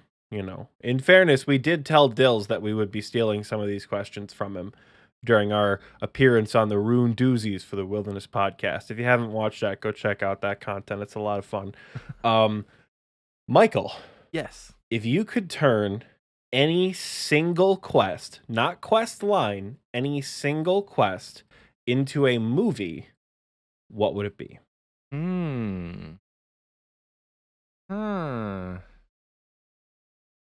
There's a lot of vampire content already in the world, but I think that like Sins of the Father would make a really good movie, because there's an epic ending. You have a boss fight at the end, so like, I don't know. Like I said, there's a lot of vampire content in the world, but I think that would not lend itself to a cool movie. Other than that, I think probably something like Song of the Elves would also be a pretty cool movie, because there's a big boss fight at the end. There's a familial reveal in Sins of the Father as well, which I think is a lot of fun. Yeah, I didn't have any time to think about this, so these are just like off the top of my head. They're good. They're good ones for sure. They're good off the top of your head. If you think of more, feel free to shout them out, because I got 2. You have 2. I got one that I think would make a really good story, and one that I think would just make a really like ridiculous comedy. The first I think would be Biohazard, mainly because of the reveal at the very end. You know how dramatic that would be? Your character spends this whole time doing espionage, you're spying, you're sneaking, you're breaking in, you're disguising yourself as a mourner to get this all like secret information. And then you have to travel across the country to figure out the cure to this plague, only for this crippled old man to tell you that's just it. There is no plague. And then the screen just goes black. That's the end of the movie. Like, that would be awesome. That would be such a good... I got chills the first time I played that quest, because I didn't know that the plague wasn't real. I was not spoiled for it. That's cool. I've always wanted to see... I wanted to see that whole quest line as a movie. Yeah. But that quest in particular, Biohazard, I really do like the writing of that quest a lot, and I would love to see it as a movie. My more ridiculous one that I just think would be fun to watch would be Garden of Tranquility. All right, you've got this stuck-up queen who wants the world. You have the most oblivious king in the entire world who's like, I don't know, I think I'm supposed to make her happy. Go do something. And then you have the character who has to navigate around what is effectively the entirety of Misthalin and Asgarnia, stealing plants. to think of it kind of themed like an Ocean's 11 movie, but stupid.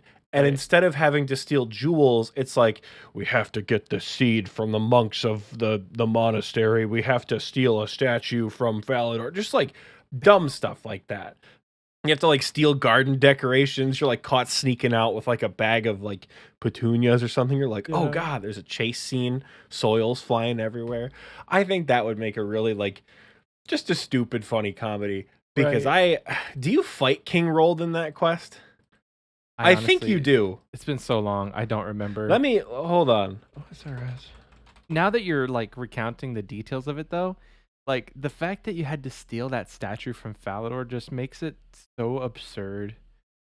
Like the king of Varrock steals a statue from another city, arguably like a military state, but a whole nother city in a whole nother region of the world, and you do it for him. You just pop it on a cart and cart it on over so his queen can just be happy with her garden. Right. And the best part is the only reason why you can steal it is because PK Master 0036 comes in and murders the guards that are watching. Like, that's some like stupid slapstick comedy right there. Like, all right, well, just a normal day being a guard. Our lifespan's not that long. And then suddenly just this guy comes and starts cutting down these guards out of nowhere. And then the very end, when Rold's like, I hate this garden. And the queen just like slaps him for it, you know? I think is it What Lies Below where you fight King Rold? I think it is. Because I love his dialogue as an enemy. Oh, right. I absolutely love his dialogue as an enemy. Because he's in the Nightmare Zone as an enemy. Yeah. So yeah, you do have to fight him at some point. I love his dialogue. I really do. Yeah, what lies below? You do. No, you don't kill him. You just beat him. Oh. He'll be defeated after the player summons Zaf when he's at 0 hit points. Okay. Yeah, it's just like it's just stupid and fun, you know, because he's like a member of the Phoenix Gang. I hated that garden. Like it goes on the more you do it. It's fun. I enjoy it quite a bit. Yeah, I don't have. I unfortunately I don't remember a lot of quests because I think before I met you and before you instilled this appreciation for quest dialogue in me, I spacebarred every single quest because I was doing it like when I got my quest cape, I was doing it while watching Slayer music, and he doesn't pause for any sort of dialogue reading. So I was just trying to get through them. So I think for me, like when I'm going to redo all these quests on my group Iron Man, I'll be reading the dialogue and like actually trying to pay attention to the lore. But the most recent quests that I've actually read through have been all the ones that came out in like the last 6 months to a year. So Below Ice Mountain was really good. A Kingdom Divided would make an amazing movie because it just has a lot of twists and turns that you don't really see, and then there's this whole big like reveal at the end. But along the way, you've got great story points. So I would watch a movie about the Kingdom Divided, and like you could even tie in all of the little sub quests that you do. They're not really sub quests, like the prequel quests. You could tie all those in kind of along with it, where in the movie itself you have all these events that take place, and then it mixed in it's a Kingdom Divided. Like it could be flashbacks or something. I don't know. Like you're very maybe it could also be like dialogue exchanges as well. Like you just kind of like you're an existing character and people kind of know your story. Some of the quests you do, but some of the quests you like maybe don't, you know, maybe there's like a time lapse where the people of Fastidious are like, yeah, I remember when you saved the prince from that hole with the sea snake in it or whatever. It's like you don't have to go through and do the whole depths of despair, but you kind of like there's an understanding that you've done it. Yeah. You know? Yeah. Maybe the flashback is you doing Client of Karen, where you have to like run. That quest is, oh my God, Client of Karen drives me insane because I've only really ever done it on my main account once, on my pure once, where I was funded out the ass from my main. Every other account has been Iron Man. Yeah. Has been a Leagues account, has been my groupie account, and it's been Walkman mode the whole time. And it is just terrible. Yeah. because it's so far away. You have to navigate the whole damn city. It's just a far run. And if you guys know one thing about me, it is that I hate Walkman mode. It's so tedious. But But once you get it, like alas. they give you the book, and then that allows you to teleport around a lot more easy. So Yeah, stuff, you good know, stuff. it's nice. It's a nice trade-off, but like, man. Did I tell you I completed my Western Provinces Elite Diary yesterday? You did not. I Congratulations. did. Yeah. In the 5 minutes between the first and second segments of the show, I killed like 400 more chompy birds. Oh, nice. Yeah, I like, kind of Gatling gunned, machined them, took them all down. But yeah, that one's done. I now only have to do the 2 scaling requirements for the desert and the, what's it called? The level Kandarin. 5 healer roll for Kandarin. And then we're That'll take cheering. you, We're like, super close to the that'll be, diary like, cave. 30 minutes for the healer roll. Yeah, I'm excited for to get the Kandarin one done. The desert one's gonna be like that's gonna kind of be my wall because, like we said yesterday, I'm a broke boy who actually has money out. Like I have to give money back to Jake because he gave me 25 mil because I refused to sell my crossbow for my scythe. Oh, Yeah, I have to give him money back for that. That's the first thing I have to pay for is get out of debt from Jake. once you hit 95 or no, because you only Once need, I hit 90, you only once I need hit 90, I 90. can just pie boost. Yeah, I was think. Is it a thinking you plus were- 4 or plus 5 from the pie? I don't actually remember. It's a dragon fruit remember. pie. I think it's plus 4. I was thinking you were gonna go to 99, but I was gonna tell you to do redwood shields because they're really chill and it's like 150 to 200k an hour for something super chill, and it doesn't cost too much. You lose That's money, not obviously, too but bad. it's very AFK. I Okay. did that for 99 fletching. Okay, I might consider that. Honestly, I might consider it because I have to run some calculations and figure it out. Well, But it it's takes a higher doable. level than I think what you need, though. That's the only problem. Well, that's it's not super helpful to me. No. Yeah, redwood shields are 92 and I have 85. So, Yeah. haha. Oh, you're 85, You so longbows it is, You baby. can do magic longbows. Those are still profit. Those are expensive. I mean, it's expensive to start, but then you make that money back. But I don't have a whole lot of capital to start right now. Right now I have a 4.3 mil cash stack. I have a 12 mil loot tab, but like I have 300 don't- mil. I'm not It's doing just more sitting loans. there. It's just sitting It hurt there. my soul. It hurt my soul to take a loan for my scythe, but the only reason why I took it is because literally all my stuff was already sold. Just sitting And there. the stuff I had I just wasn't going to part with. So sorry, bro. Consider it a can't take 0% it. interest loan that you don't have to pay back anytime soon. I can't do it. Can't do it. It'll be hanging over my head and I won't be able to buy anything else. It'll happen. I'll just give you the magic logs. You don't even have to take the Nope. money. Just tell me how much you need. Still won't do it. Come I don't have to go on. cut that many magic logs. You're gonna cut the magic logs? If you give me Be like magic logs, I'll have to cut the magic 30,000. logs to give them back. Oh my gosh. I make hella wood cutting XP from that though. Hey, listen, if I give you a magic log and then you cut it into a longbow and it makes more money, then that's just more incentive for me to give it to you. Because then you'll just give me all the magic longbow unstrung back and I'll sell them. You get the free XP. So indentured servitude. Yeah. No. No, I don't like it's that called plan. I helping you don't with like that. goals, Oxie. I don't like that plan very much at all because then it's an obligation. Then know I guess what I you're mean? gonna get your diary cape a lot later. I'm gonna blow your mind when I tell you I don't really care. Yeah, I didn't think you did, but you've just been busting out the diaries so fast. Yeah, I mean I've had a lot that were within striking distance, but I mean I'm 600 mil down on my loot tab competition. I got stuff to do, I got stuff to do. So, who knows, but this has been a little bit of a shorter second segment of this episode, I think. A little bit of a shorter recording period for all the Yeah. folks in the recording booth chat, but hey, that first segment though, that was almost 2 hours.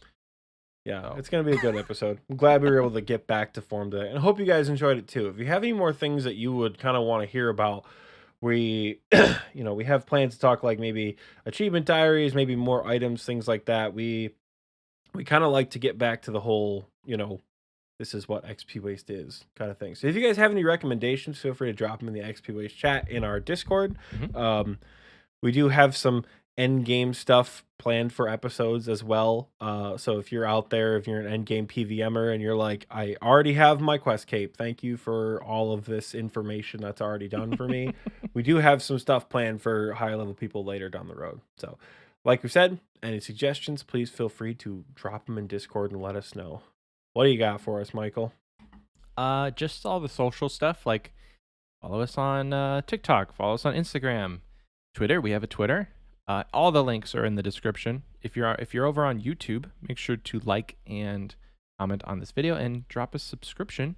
It's free and it helps us out. We're nearing 650. So our end goal, at least in this first part, is to hit 1,000 subs. And then we're going to buy Oxie a new camera. It'll be great. You'll be able to see him so much more clearly. Anyway. I don't... You can find us on Patreon, patreon.com/xpwaste, and visit our merch store, xpwaste.shop, where if you do end up buying anything and post on social media, tag us at xpwastepod and use the hashtag xpwastepodcast.